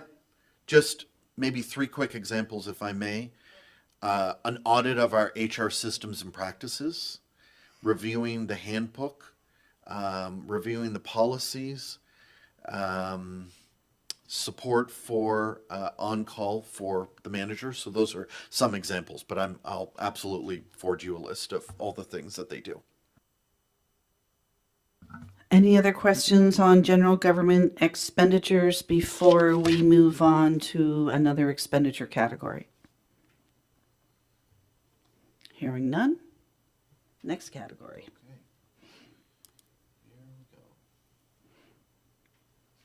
Oh, I guess I just did. No, that's a comment for the next day. All right, so next is protective services. So this is number 2.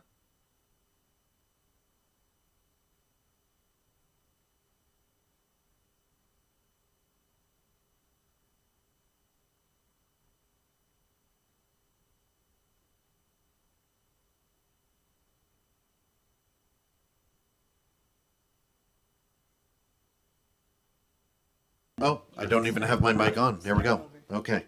Sorry, I'll start over. So we're on section number 10. So this is protective services and policing. The first one is the policing. So this is policing protection is policing services. At the moment it does, so the amount is less, partially because municipalities are no longer responsible for correction services. That's covered through the service exchange that was negotiated with the province. The next category is building and fire inspection. So we are proposing to add, at minimum, a part-time fire inspector. This line also covers off our 2 existing building inspectors. So I think to Deputy Mayor Fancy's question, so that those costs are still in this budget, and we will note that, for example, on the fire inspections, we are very behind. So we absolutely need a position to be able to carry out this work. For bylaw enforcement, so that includes, there's no change there. That's a full-time and a part-time staff person, continuing on the good work that they're doing. Firefighting force, so this is the 5 cents on the tax rate for the fire departments, plus the 2 cents for the reserve. It also includes new, I think 2 new dry hydrants and a few repairs to other ones to get all of that up to snuff and addressed, because I know the chiefs had brought that up. So so that's to address those issues. And then fire alarm systems, so that's our 911 dispatch service, water supply and hydrants. If I remember correctly, Director Vino, this is the amount the UARB required that we pay the utility for the water services, like for the hydrants.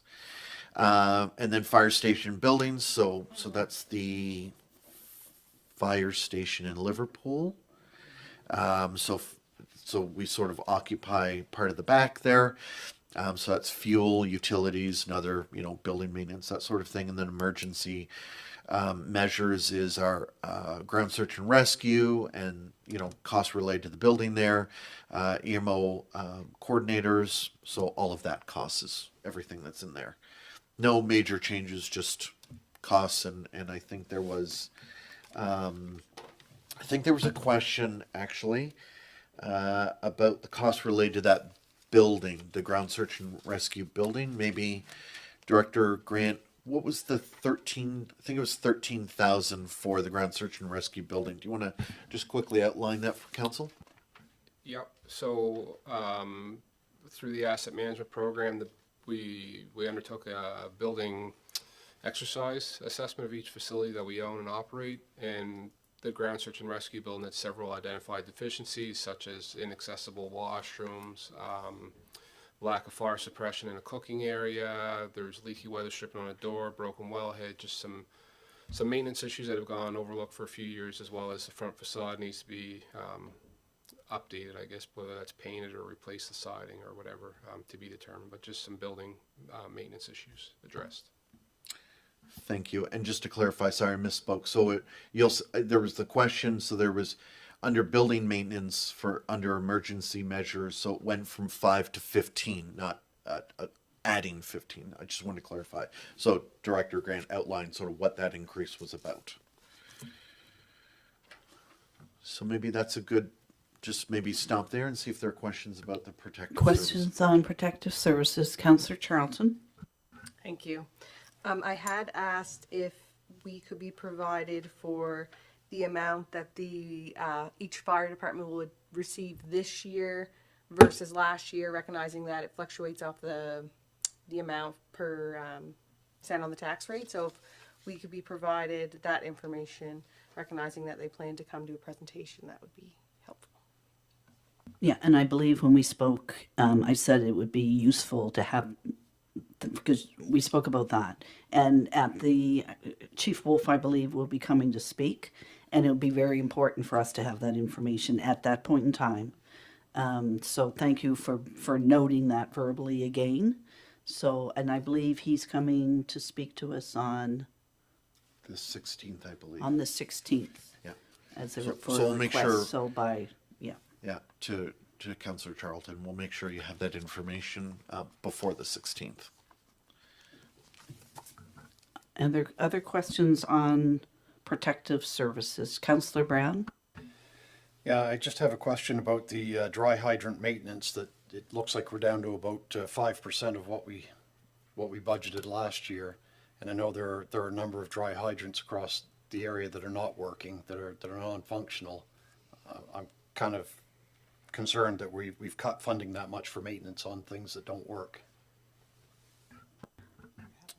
I think if you look at it, it's broken down.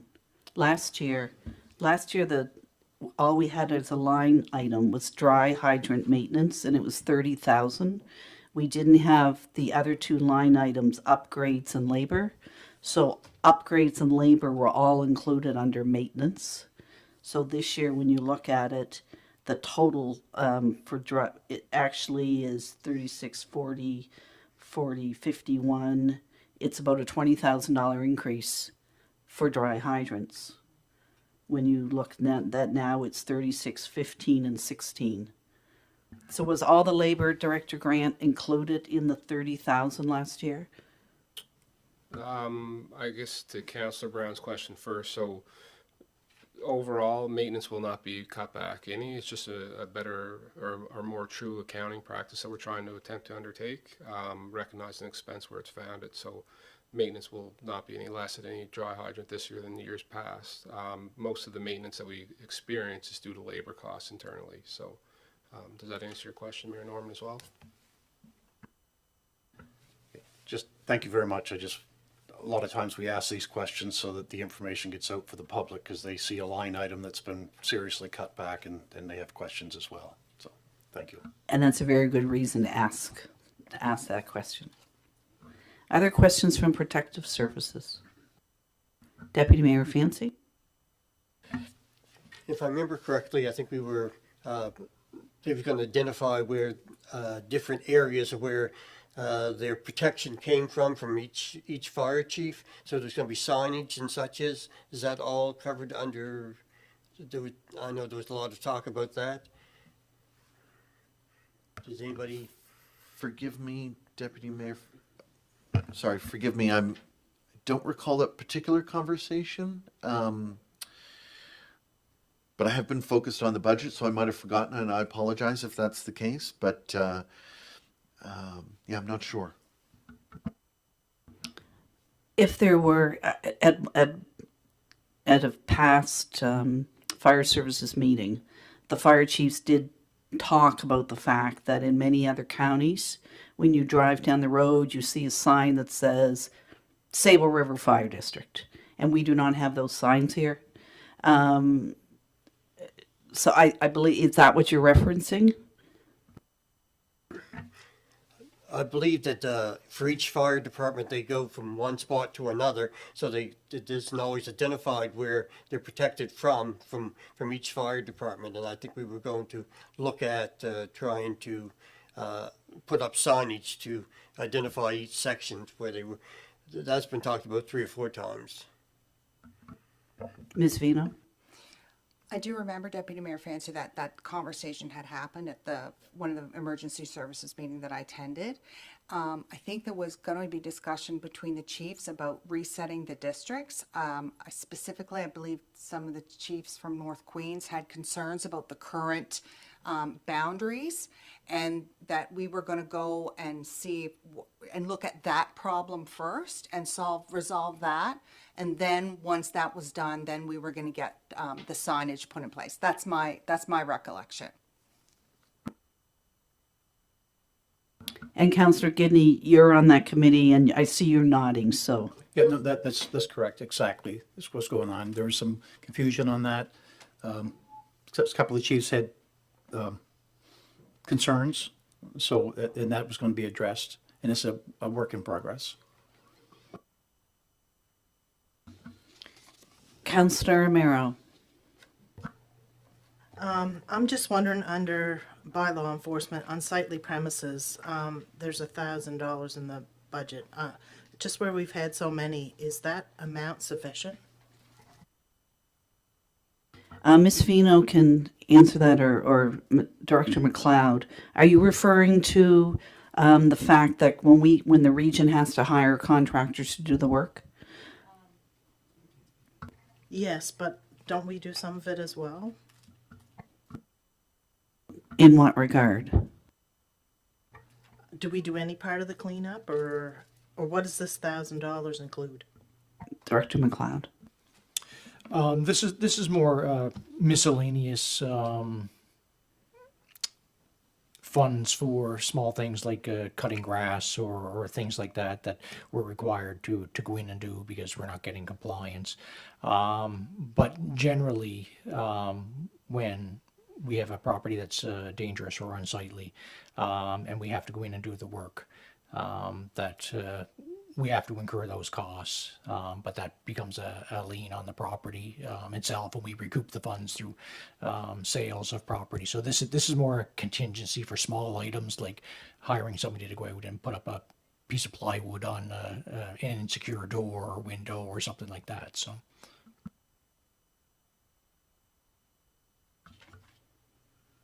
And are there other questions under protective services?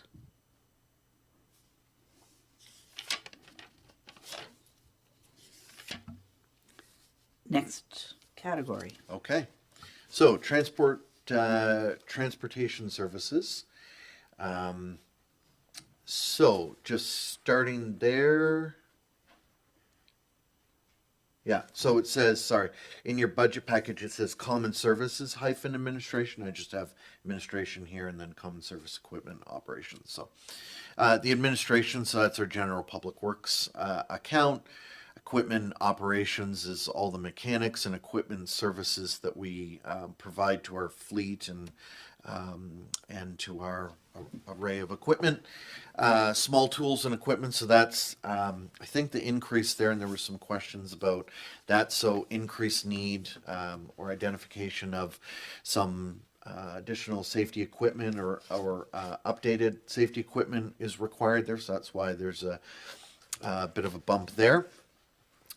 Works garage, so completing the public works garage renovation, and so this amount, the reason why you see the increases largely is that's the generator that's going in there, and it also includes the works garage line also, or section also includes the maintenance for the building. Sorry, it's the safety training. So certifications, we know we need to go through and provide training to staff. So looking at getting those done. Roads and streets. So several projects outlined in the capital project list that we went through show up there. And it also includes on that section a minimum of 3 mobile radar speed signs, as well as some equipment for doing traffic counts, and also better accounting for, as Director Grant alluded to earlier, making sure that we're expensing staff costs to the service area that they're responsible or providing the service for. Debenture costs, and then street lighting, so the street lighting rentals as well as the maintenance, and then the airport. So I think that covers those, and then sort of carrying on. Can we just stop Yeah. at the end of Yeah. transportation services rather than jump into the next section? Sure. Questions respecting expenditures in transportation services. Councillor Charlton. I always have questions. Curious about under total common services, under this category, for sidewalk materials, just noticing that looks quite a bit different. Is that because everything is being grouped under street and road maintenance? Just wondering how that's being presented. And Director Grant, would you answer that again? But I think it's because of the breakdown of the costs. Yeah, I think it's just kind of the same indication as the dry hydrants, just separating the labor costs out from the material costs. Okay, thank you. And then I'm also curious on, I guess, what the estimated cost is if you use per meter for if like new sidewalks, what that cost is. I think we had this conversation in the past, and it's really dependent on the existing conditions. So you can't just put a sidewalk on the side of the road. You have to own the road if it's out in the county, and they have ditches. You'd have to look at stormwater infrastructure. If it's in the town, we'd have to look at right-of-way allowances, how much room is there, what other factors come into play, like the shape of the street. Does it enable sidewalk? We can't put sidewalk in to match a street profile, so it's really dependent on the site, and it's not that easy to just throw an estimate out by the meter, unfortunately. Other questions? Deputy Mayor Fancy? I like where we've looking at the radars. Finally, that's kind of cool. But I don't see anything in there for the 3-way intersection in downtown by the post office. Are we considering anything there? So we will be back April 2 weeks from today with a report, and some of the effect of that report will be discussion around the 3-way stop. We're not prepared at this point to offer any estimate advice, I guess, on what would be required or recommended to enhance safety if that's council's desire. But just to clarify, when that report comes and if there are costs that council wants to consider, you absolutely can do that and we can figure out where to take it from, for example, the accumulated surplus at that point. But I think what we're trying to say is we don't have all that information yet, so we wouldn't know what to put in the budget yet anyway. That is kind of where we're at. No, I was more concerned that it was going to be that if it isn't in the budget, it won't get done. But I guess that's something, you have other avenues. Okay. Councillor Charlton? So recognizing that there are 3 speed signs going in, but traffic calming, what all does that entail? So that budget line offers 3 of the radar signs. So we'd be looking at purchasing 3 speed, forgive me, I can't remember the name of them, but speed radar signs. No, there's a better name, sorry, than that. That's too bland. And we'd be able to move them around the town, the community, just in Liverpool, not out in the county, of course, as well as purchasing some devices which would offer insight into behaviors and patterns of traffic to look towards future study or recommendations, whatever they would be. So are those 2 line items really quite similar? And because they're separate, but they sort of sounded like they were the same thing. So traffic signals and markings would be just maintenance on existing systems that we have in place, like the crosswalk markings or stop signs, the infrastructure that exists. Traffic calming would be strictly new materials and new implementations. Specifically the speed signs. I just have a quick question. Because as elected officials, we receive correspondence, and we know that climate change and rain is creating issues. Do you feel that you have enough money budgeted under stormwater management, considering that it is one of the issues that we hear of, and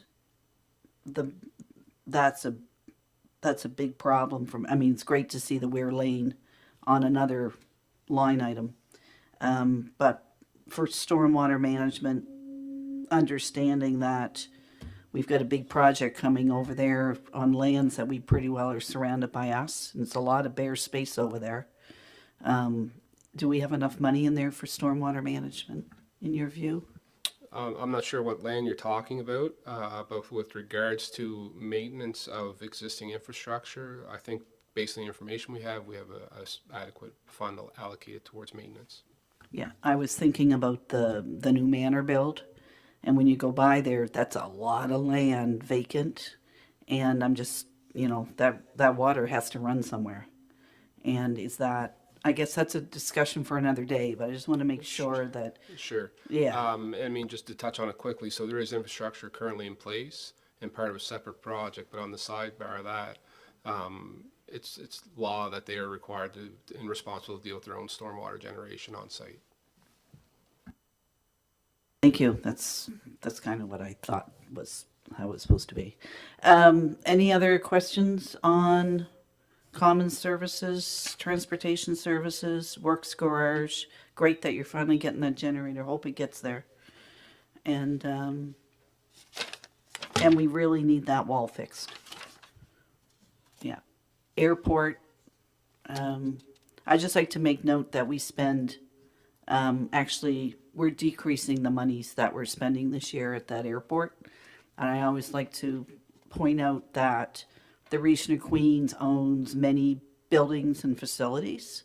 Some we spend plenty of money on, but this was, anyway, I'm just saying it's minimal compared to the value of it, but unless there's an identified need, I guess it's how it is. Any other questions before we move to the next category? Councillor Brown? I guess since you mentioned an identified need, I know that there's probably going to be some accessibility issues with that building that we're looking at, so that may be something down the road that we have to add, is to make accessible washrooms for the airport building, accessible ramps, things like that. So we do own the building. We have a lot of people out there. We have drag racing. We have flying clubs. We have people coming in and out. EHS is coming in very shortly, I think, to do a test run on the airport for their fixed-wing aircraft for transfers. So we may need more infrastructure there. But I think we also have money set aside in the reserve that goes in every year that we'll just be discussing later. Yeah, I believe that had been for runway improvements, however. In 12, environmental health services. Yes. Okay. So sewage administration, I mean, these ones I think are perhaps a bit more, even though it's a lot, but a bit more self-evident. But so sewage administration, costs for water treatment, including insurance, outside consultant for, can I get the name right? Direct responsible? Direct responsible charge, yes, thank you. As well as we had talked about creating a manager of protective services. So part of that cost is here. Sewage collection system, so staff maintenance, treatment costs for water, for wastewater, and then the treatment and disposal and related debentures.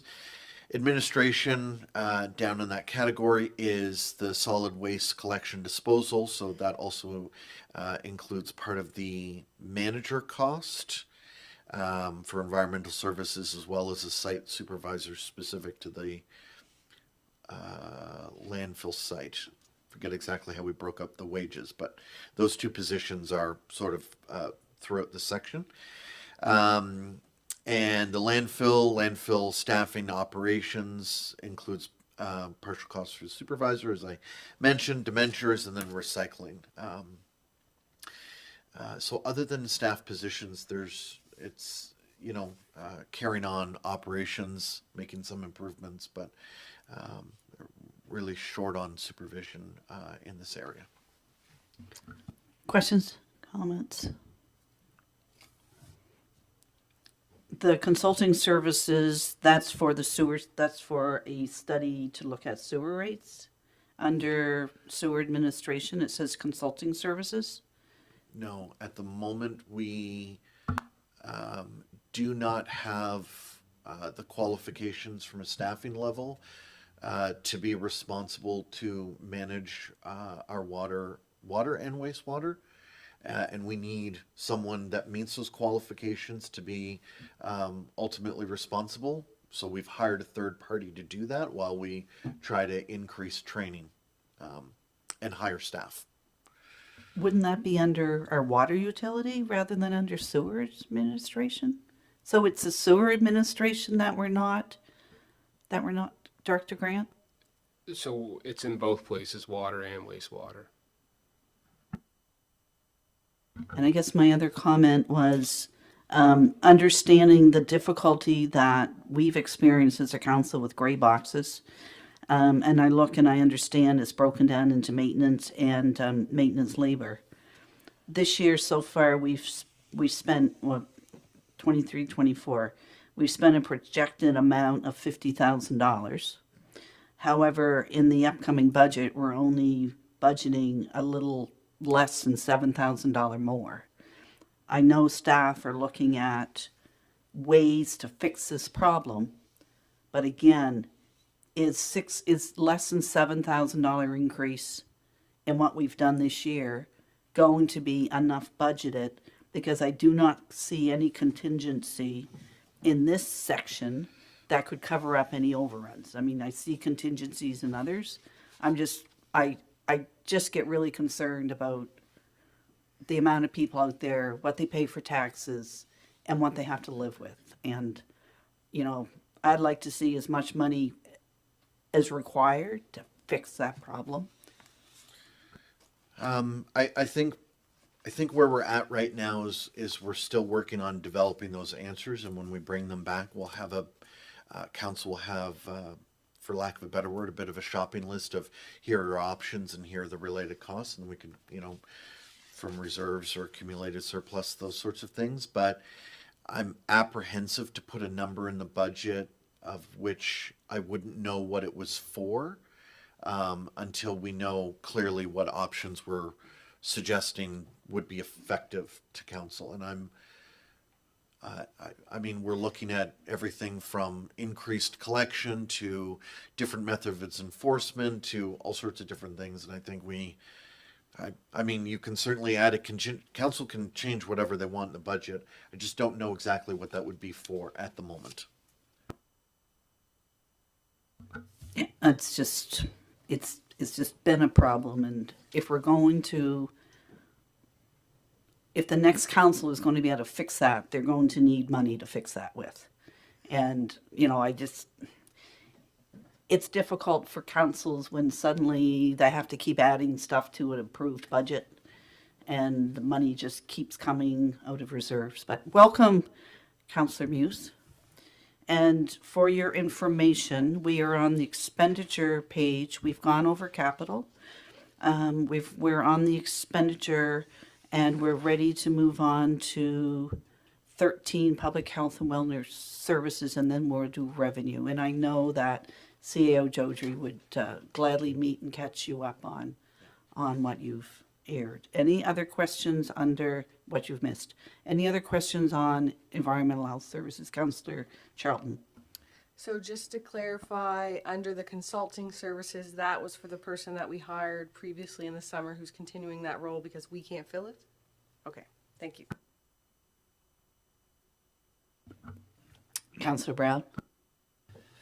I share the mayor's concern about the amount for the gray bins. I think that's a problem that's been growing. It's not gonna get any smaller, and we know we spent a lot of money this year. I would feel more comfortable having a similar amount to what we anticipate spending this year. My other question was under leachate transportation wages, and I'm assuming by looking at it that that's been rolled into solid waste wages and benefits. Yeah, again, on leachate, that's just the same philosophy as everywhere else is separating it out. One comment with regard to the gray box and green cart maintenance. So going back to the days of COVID, because it does include the green carts we provide to homeowners, we've had a backlog in orders that have finally caught up over the last 12 months. So we have a surplus, not a surplus, we have an adequate reserve of green carts on hand for dispersal. So this year we're expecting to order a few less. So you see some change in monies there, a little bit for enhanced maintenance at the gray box sites. Yeah, that makes quite a difference because those green carts are quite expensive. That really clarifies the difference. Any other questions before we move on to public health and welfare? Public health and welfare. Okay, this is, I'm going to do, maybe I'll do both, but so this amount is for 13 covers off Hillsview. It also eliminates the Regional Housing Authority cost. And just because that's relatively short, I thought I'd mention also for 14, the first two, plan administration, so that's planning staff. And the accessibility coordinator position cost is covered under the public works budget now. And the other thing we had talked about for planning was we had put in previous years the $100,000 for accessibility projects, but sometimes those take a while to go forward. And so rather than sort of just being part of the accumulated surplus, we're recommending to council that we actually have an accessibility project reserve so that when the money isn't spent, it goes to that reserve, because sometimes those projects just take a little while to get moving forward, and there's a whole host of reasons why. And so we want to make sure it's not a use it or lose it thing. And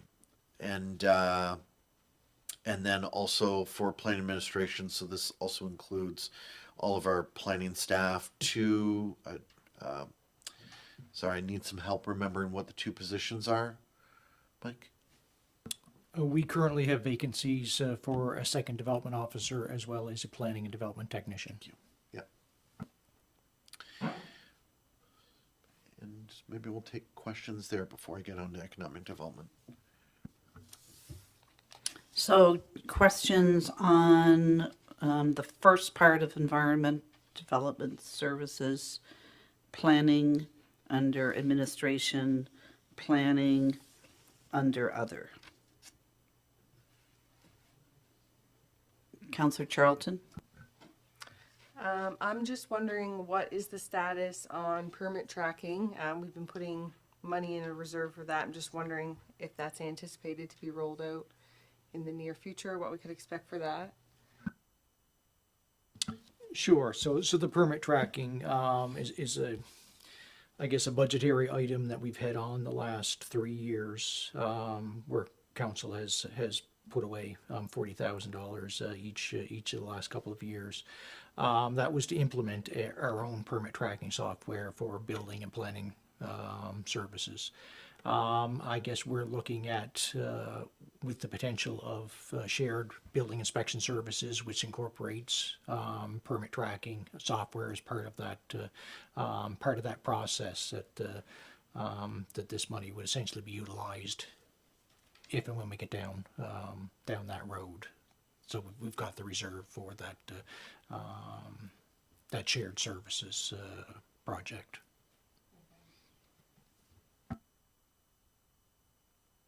If I maybe add to that, so we're still working through that shared services agreement, and I think partly what Director McLeod is saying is we know joining that will require us to have money including for permit tracking, so that's why we're suggesting it stay in the budget. Although we are not developing our own permit tracking at the moment, we're just seeing where the shared services goes first. If that maybe answers the question. Okay, yeah. Other questions? The new line items, things like community outreach, I assume they were items that were included in another budget line, or are they, and like, because, yeah. Yes, that's correct. Under accessibility and diversity and inclusion action, so it's just further broke down, similar to what we've done in other areas of the budget. But then, okay, we've talked about, but then it was just stated that accessibility coordinator's position is going to be funded through Department of Works, Public Works, but yet the money still stays within the planning budget? Yeah, I don't think we've moved all of the costs over yet, but you're absolutely right. Those both things are true. Some of those costs are still in planning, and the staff cost is in Public Works. Okay. Are there any other questions before we move on to the tourism and economic development section? Councillor Charlton? I think I understand this, so I just want to clarify, and I may have missed it when I stepped out, so my apologies. So under the accessibility planning implementation, where there's no funds coming out of that, built environment for grant leveraging is replacing that, or no? Sorry, say that again. I think maybe that's a question for Director Vino, but I didn't quite catch that whole thing. Okay. So under planning other, there's an accessibility planning / implementation line. Last year there was $100,000 budgeted. 23 was used by the end of the fiscal. There's no money being allocated under 2024-2025, but we do have this new line, built environment for grant leveraging, with $80,000 projected to be expensed. So I'm just wondering if the built environment for grant leveraging is replacing the accessibility planning. So what we've done is we've taken that $100,000 and we've split it into what is actually used for leveraging, which is roughly 80. And then there are other costs that are used in that budget line, like the meeting support, the community outreach, and then miscellaneous things. So for example, CIO Jodry talked about the fact that staff have requested that we form a reserve. So for that line, the $80,000 would be what, if it's not spent, the balance will be going to the reserve, because the other things take place every year as on an ongoing thing. So it's basically, we're splitting out the capital per se from what we would consider to be annual operational expenses. Director McLeod, would you agree? That's correct.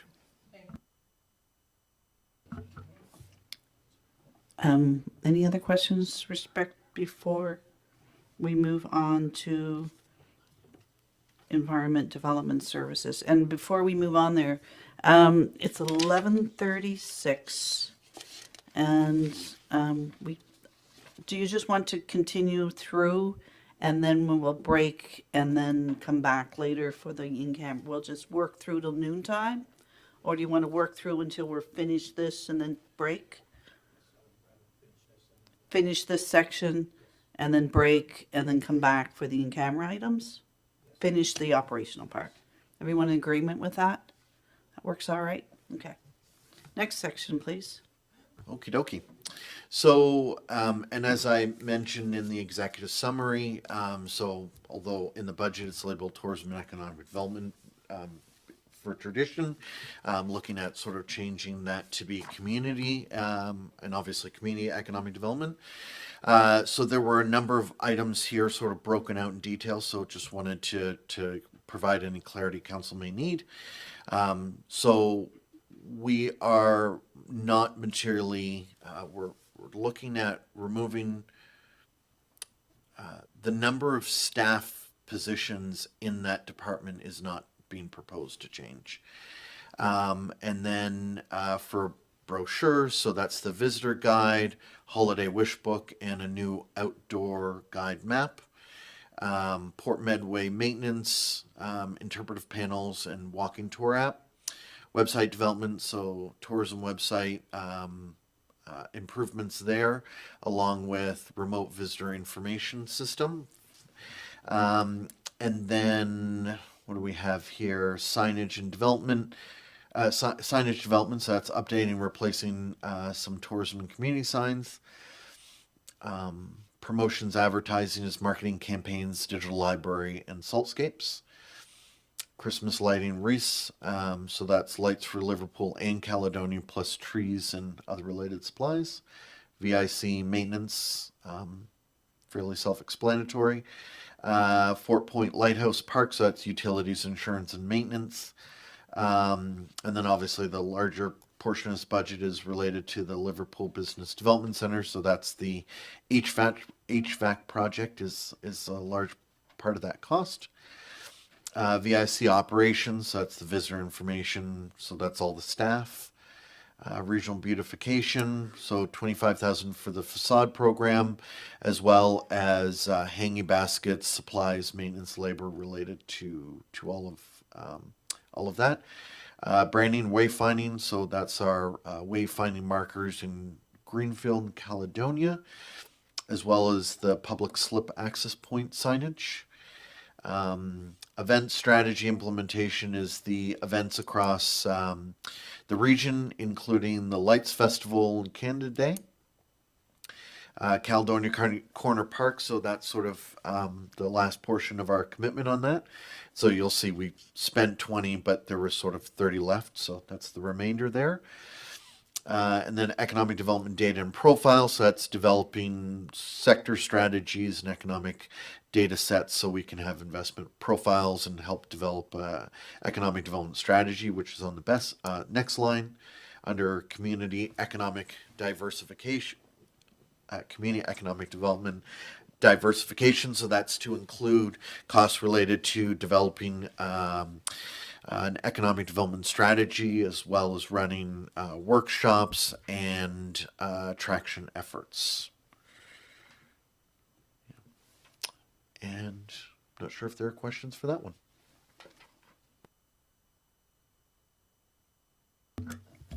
Questions for environmental planning, or as we should be saying, community economic development? Councillor, Deputy Mayor Fancy. I expect those bottom two would fit where I'm talking about, but working with the community needs. When you talk with a lot of the businesses downtown in particular, yes, that there's concern with parking, there's concern with some businesses shutting down, and just wanting to, I guess, be more involved in what's going on, so we can be able to meet the community's needs. So that's all part of what this bottom two things are? Yep, absolutely. Looking at developing an economic development strategy, which would, and sort of exactly how we roll that out. I think Director Grant's still working on that, and we wanted to clarify the budget first, but yes. Lane. Sorry, what did I say? I apologize. Oh, Director Crow. Yes, apologies, Director Lane, exactly. Other questions? Any other questions? Councillor Brown? Yeah, when I look at the Christmas lighting and wreaths, Director Lane and I had had a discussion that there was some money possibly available for Christmas lights in Greenfield from AFN down to the park. I was wondering if that's still a possibility.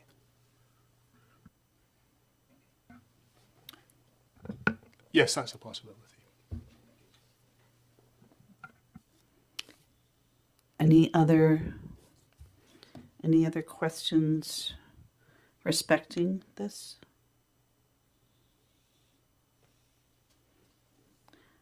And again, I'm just going to make note that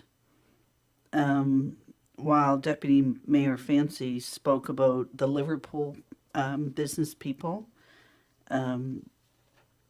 for event strategy implementation, the Lights Night and Canada Day were referenced, Liverpool-based, and it's very important when we do that economic development data and profile and community economic diversification that we are a series of communities within Queens. And having just attended that Woodland Conference, there's great potential for North Queens with forestry and everything else.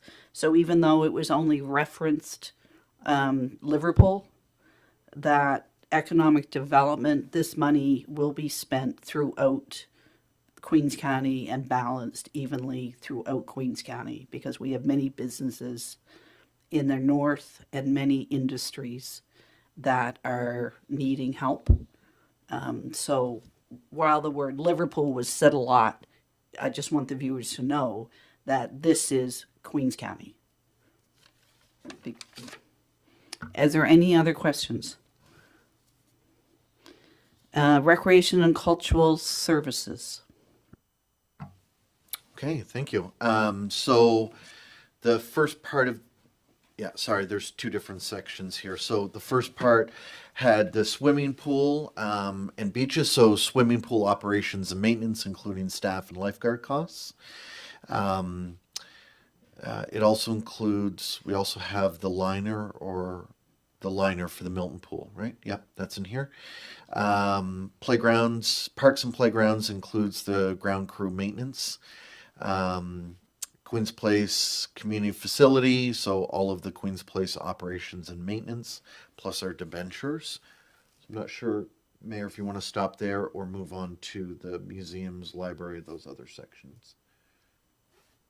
Let's just stop at the end of debentures, principal, and interest, because these are basically they're big items. So let's just stop there. I noticed splash pad operations, $11,000 would be a big chunk of that. Our bill to ourselves for utility, for the water utility, probably 90% of that. No, but it's Director Grant, because we've been asked questions before about that. So maybe just an explanation on these splash pad operations. And by the looks of it, some playgrounds are going to be getting some maintenance. So perhaps which ones you've determined. So the splash pads, going off better information after having a few months of operating, probably if I had to split it off, my computer's not working right now, but it's about 25% water, 25% wastewater, another 25% was energy costs, and then another 25 just in general maintenance and operation. And the playground maintenance and operation, last year we only spent 5,000, but now we have 35,000. So I assume we're going to be doing some improvements or some work for some playgrounds. Yep. So 5,000 just in general maintenance, replacing belts and swings, chains, that kind of stuff around, doing our inspections, and then propose an additional 30,000 to replace the defective swings that are at Cobb's Park at the bottom of Wolf Street. They've been identified as uncertifiable, so we either need to remove them or replace them. So that's 30,000 in there for that. Good news for you, Councillor Gidney. And not only for you, but for everyone that uses them, because as we know, we're giving a good look at safety. So if we have if they're uncertifiable, we're taking them out like now. That's right. So we've done an assessment, and the criteria that I guess indicates them being uncertifiable is not considered critical, so we can leave them in place for the time being, but ultimately they do need to be removed in the future. Questions on the recreation facilities, parks, playgrounds, Queen's Place community facility? Councillor Romero? We had some discussions in some council meetings about a facility built for a washroom / change room at the new accessible playground and splash pad. I don't see anything allowed for that. Is that somewhere else in here? Quite honestly, not aware of the situation. I mean, I understand that there is some concerns around there. Part of the operational budget does include a portable washroom for the season, but there's no provisions in there for permanent fixed structure. So, Councillor Romero, you could make a note on that, because as you know, we're only talking about what's in here now, and anything that council feels is missing or could be deleted are for future dates. Anything else before we move on to cultural buildings, facilities, and other? We're fine at this point in time. Onward. So the last section here covers off the museums, and I know there was, and I'll maybe at the end have Director Grant talk about the Blacksmith Museum, but this also includes insurance, electricity, fuel for the Astor Theater building, general maintenance, all covered under museum, as well as a replacement furnace at the Hank Snow building. And under others, so not a lot of changes there, but that covered off, sorry, I don't think I filled those in, but other covered off, the courthouse maintenance and insurance, that sort of stuff. Regional library is all of our regional library related services, costs and contributions, and then other recreation cultural services. So that's salaries, again, no material changes there. Travel, equipment, workshops. The decrease maybe the community grants and programs. I know there was a question from, sorry, I'm not sure where Director Vino went, but there's a question about community grants and programs. So seeing the budget, we had 239, it went to 21,000. So we'll talk about that one in a minute too. I think those were the big changes there, but I'll just go back and we'll start with Director Grant. Do you want to outline the work of the Blacksmith Museum, just high level for council so they understand the scope of that cost change? Sure. So we talked about it last year. The blacksmith shop's in kind of a serious state of disrepair at that time.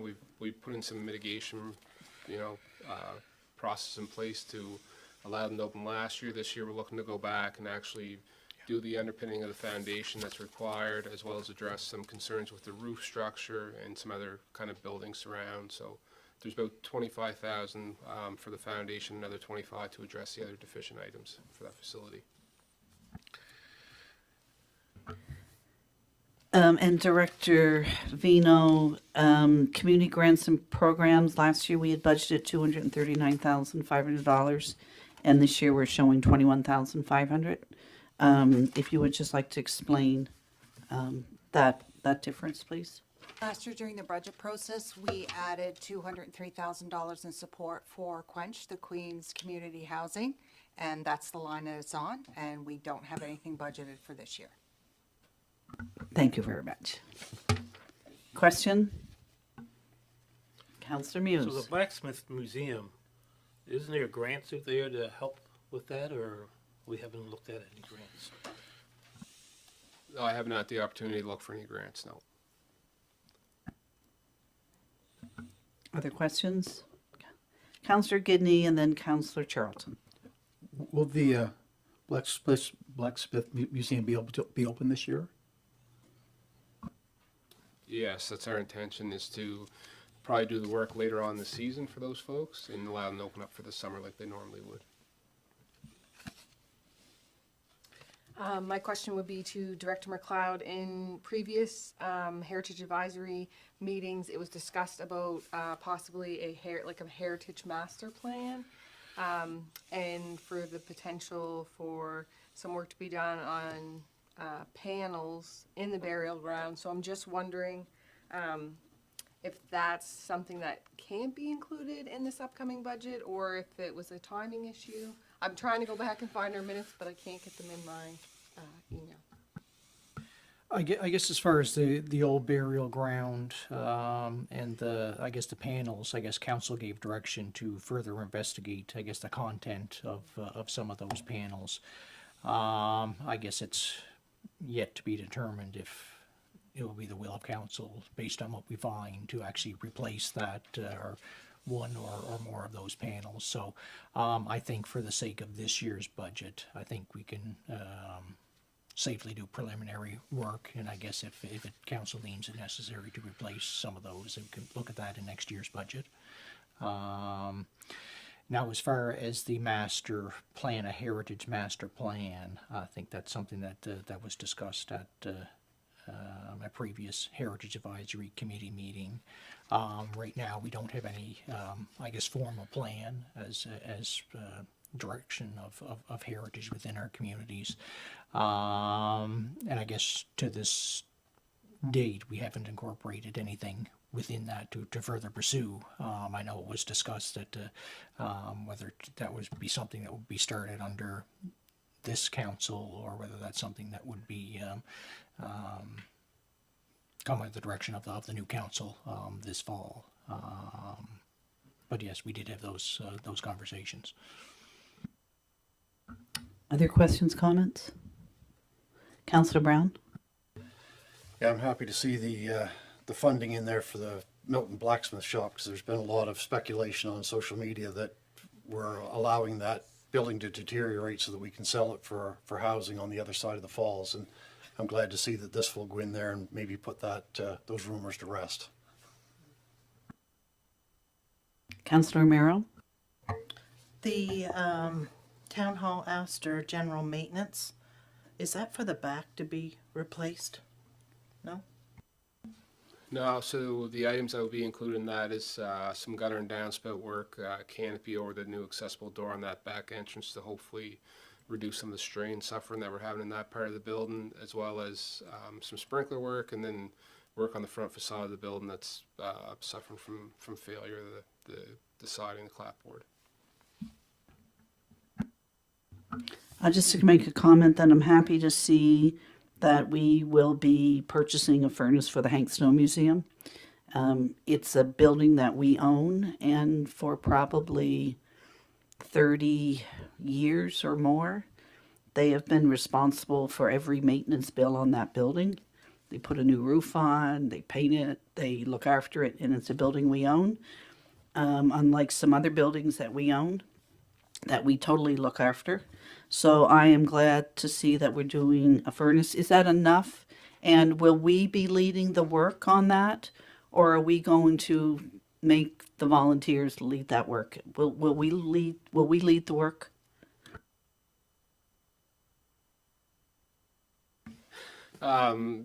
So I think we'll help coordinate the work with their assistance. We've received a quote from a contractor, and we're going to execute it with their support. Thank you. Councillor Charlton? Just to go back to the town hall, Astor operations, or rather, I guess, any of those lines for maintenance, is there any work being done to further the investigation that was previously taking place about like an HVAC system and things like that, as we're aware that there are heating and cooling issues? I'm just wondering, I know that our staff were meeting with the folks at the theater, and so I'm just kind of wondering where that stands, if there's anything reflected in this budget on that.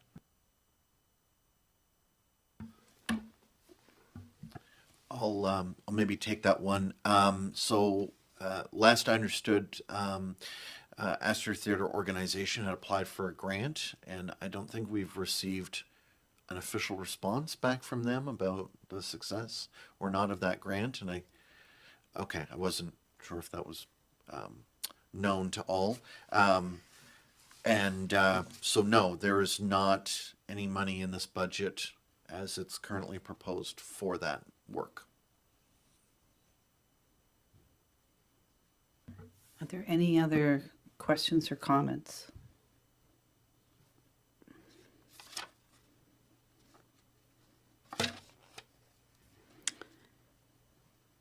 So then it takes us to transfers to our own reserves, reserve transfers, whatever. And I know something that council will ask to see before we pass the budget is an accounting, once we fix it, of our reserves. It's all in here. If you read through very carefully, you can see where money's coming out of, but it's always good to later on, before we approve this, just have our reserves all broken out, and hopefully that the new reserve line in there. So, CEO Jodry, do you want to just do the last of these down to Hillsview? Yeah. Maybe I'll just talk about the reserve. So by and large, there are no changes to the reserve policies at the moment, other than the ones we've outlined. And the real only one that changes the broadband one, which is our last year of the commitment for that. Other than that, it's sort of status quo. So I didn't spend a lot of time talking about that. The Hillsview acres budget is largely well outlined here and covered off by the province. So I'm not sure council want to go through that. And the water utility is the current draft as best we can, understanding that there's still much work to be done on identifying exact costs of the water utility, and I think we have some work to do on that front. So this is as best we're estimating at this point. So that really does, and then I'll get into revenue here in a minute, mostly assessment actually. Questions respecting this last section of what we're transferring from reserves to use for expenditure? And I know as chair, I would like to see how it impacts the reserves, because I know some of them were getting not as big as they used to be. But it would be good to just to have a look at, and maybe perhaps for the second meeting, not Thursday night meeting, but the next meeting, we could have a sheet showing our reserve balance and what we'll be taking out of them this year to use, and what will be left. And we don't need that by Thursday. We could have that for a future meeting. Any questions on Hillsview expenditure? The next section would be water utility, and as we all know, We're running at a $438,000 deficit for water utility, which is definitely going to trigger a water rate study. So you can talk about the rest of it. Well, we have a lot of work to do to make sure that the budget and the actuals reflect what's actually happening there, and to do studies. And I'm not sure if Director Grant or Vino want to weigh in and provide any more info. It is well outlined here, but I think there's a lot of work ahead to complete this work. We do have the rate study in here, but again, it's very difficult to do a rate study if we need to do that after we know all the costs that are being attributed to that. Any questions on water utility or Hillsview? Councillor Brown? Yeah, with the rate study, when it happens, have any portion of it look at the sewage rates? Like, I know in Halifax Water does water and sewer or disposal. I was just wondering if there was any thought of combining it all together into one utility, your user pay with the study. We absolutely need a sewer rate study in my mind, or the equivalent of, but those have to be separate. Yeah. Any other questions? So we started with capital and then went through expenditure, and we've left revenue for now. So I believe that we can do revenue in the next 20-25 minutes, and then we'll be finished up by 12:30, take a break and come back. Everyone can do another section to get through revenue. I'm at whatever you wish. Let's get through revenue. Okay. Sounds good. So, so this is going back to the sort of beginning of the budget. Back to the first page where we do revenue. So it starts with taxation. It's fairly well outlined here, but I am going to go through the assessments for the 13 tax districts, but just high level overview. So there's about 19 million in taxation revenue, about 2.3 million for solid waste revenue from other municipalities, 1.3 million in municipal financial capacity grant. We're taking about a million from accumulated surplus. Some of that sort of carry forward projects, so projects that weren't completed last year that we're still continuing on. The Liverpool Business Development HVAC unit is that project is being funded from the Special Operating Reserve, and really so when you add all of that up, it's obviously matches exactly what the expenditures are, because we have to have zero. So just walking council through, and I'm going to show you a map later, just so you have a sense of this information. I'll also circulate this to council later, but just so you know sort of the assessment for each of the 13 tax districts. So District 1, so I'm just going to say Western Head area, taxable with the cap in 2024 is 206 million. And again, I'll circulate all this information to council just so you know where it's coming from. District 2 is like Port Mattoon, and again, I'm going to show you a map in a minute.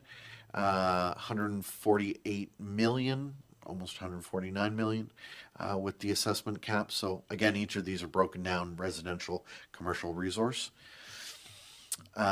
District 3 is Milton area and Wolf Street, 35 million roughly. And District 4, Milton East, is 46 million. And District 5, so Brooklyn, Sandy Cove, that area, 40 million, approaching 41 million tax assessment. Brooklyn East, 47 million. District 7 is 119, almost 120 million. And District 7 is Beach Meadows, Eagle Head, Berlin, East and West Berlin, Port Medway. District 8 is Eastport Medway, Mill Village, those areas. So 72, almost 73 million in taxable assessment. District 9 is Greenfield, Middlefield, Buckfield, those areas, LaBelle, 223, almost 224 million. District 10 is South Brookfield, North Brookfield, Maliga, that area, about 121 million in tax assessment.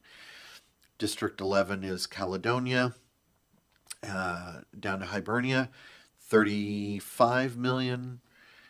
District 12, Harmony, Northfield, Grafton, New Grafton, 20 million, almost 20 and a half. And then District 13 is Liverpool, and that's 188 million if we're rounding. So if you look at this map and just sort of drop the last number off the back there, so you'll see down at the bottom in the light green is 010, so that's District 1, District 2 over to the west, and then District 3 up, so 030 is District 3. You can kind of see the map here. Again, I'll circulate all this information to council, but I know there are sometimes questions about those task districts and what the assessment is in those districts, and so I just thought I'd just bring that in front of council again in case they had any questions.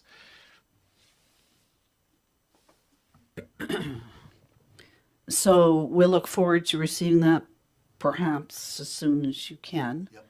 And I believe it's reflective of the trend we've been seeing, and that is for whatever reason the Greenfield Maliga is the area from which we gain the greatest revenue. Maybe it's because they're not capped. There are a lot of new builds. Which took me back to my question about garbage boxes and things. It is a lucrative, and I'll get chastised for saying the word lucrative, but it brings us more tax revenue than any district in Queens County, including Liverpool. It's a people are paying a lot of taxes out there to live here. So hence my earlier concern about gray boxes. But we look forward to receiving that. I don't think anything changed, Ms. Vino, in the order of, everything increased.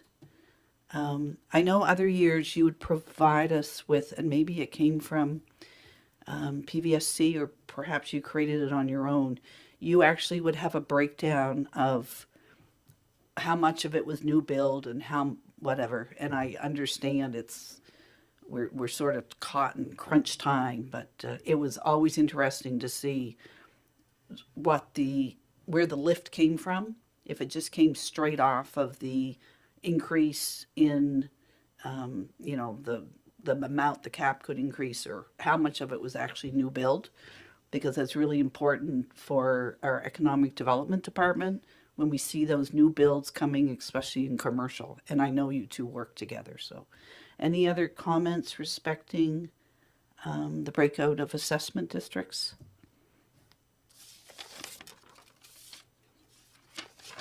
Councillor Brown?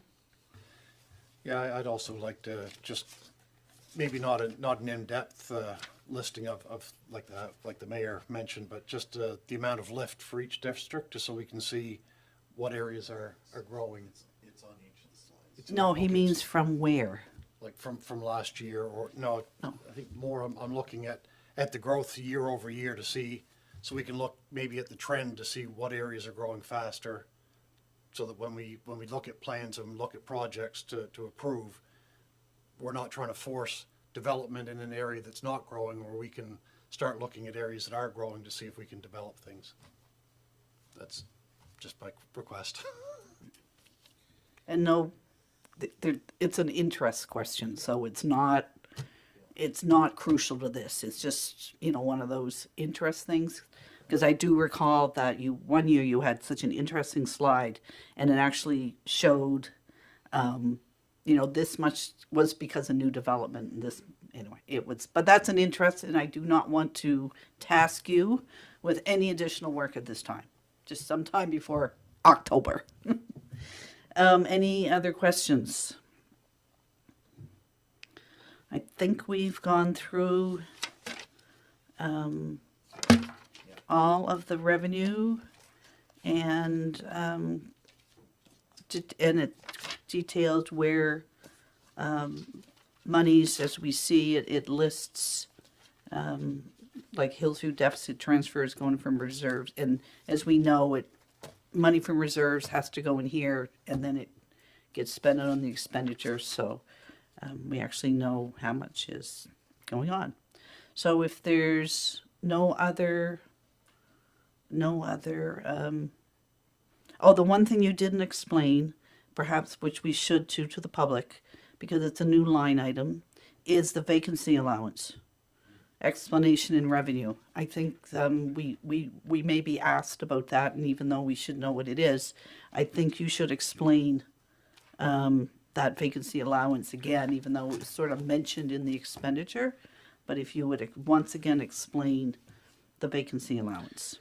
So this is something we're seeing municipalities do across the board in recognition of many municipalities having a lot of vacancies for long periods of time. So there's a vacancy allowance, which is really an accounting practice to recognize that, you know, most of those vacancies we may only fill half of the year. So the vacancy allowance is the anticipation that about 50% of those vacancies won't be filled, or that position won't be occupied for at least half the year. So let's say someone is left the job, and so by the time we hire, or if we've created a new position by the time we go through the hiring process.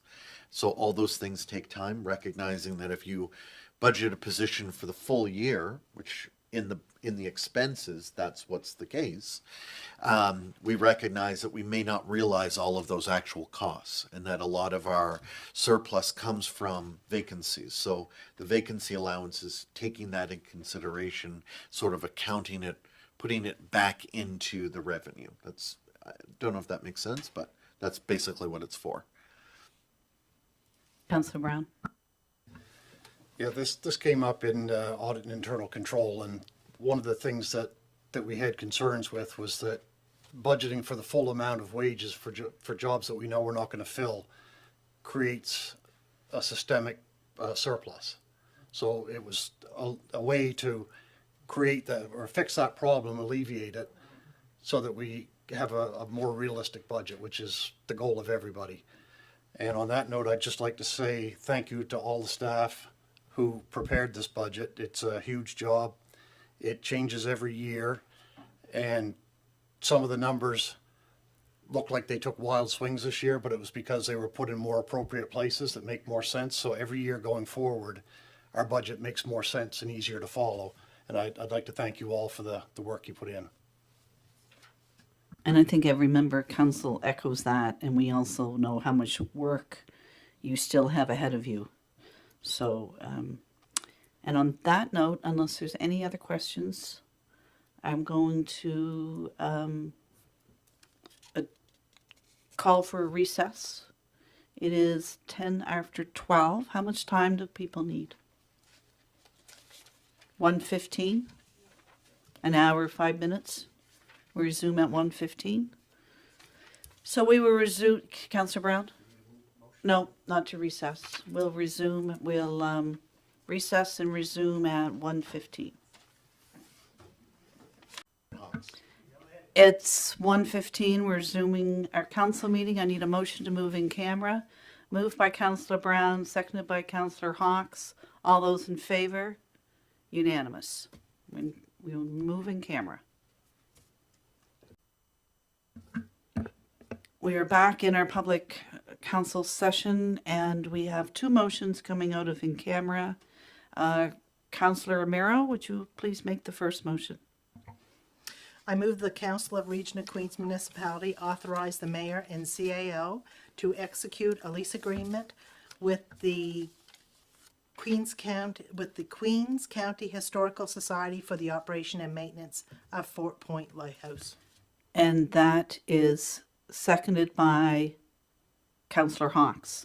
And as many of us know, the Queens County Historical Society has been successfully operating the Fort Point Lighthouse on our behalf for the past 3 years, and this lease will enable them to continue their successful operation and maintenance of the Fort Point Lighthouse. Are there any questions?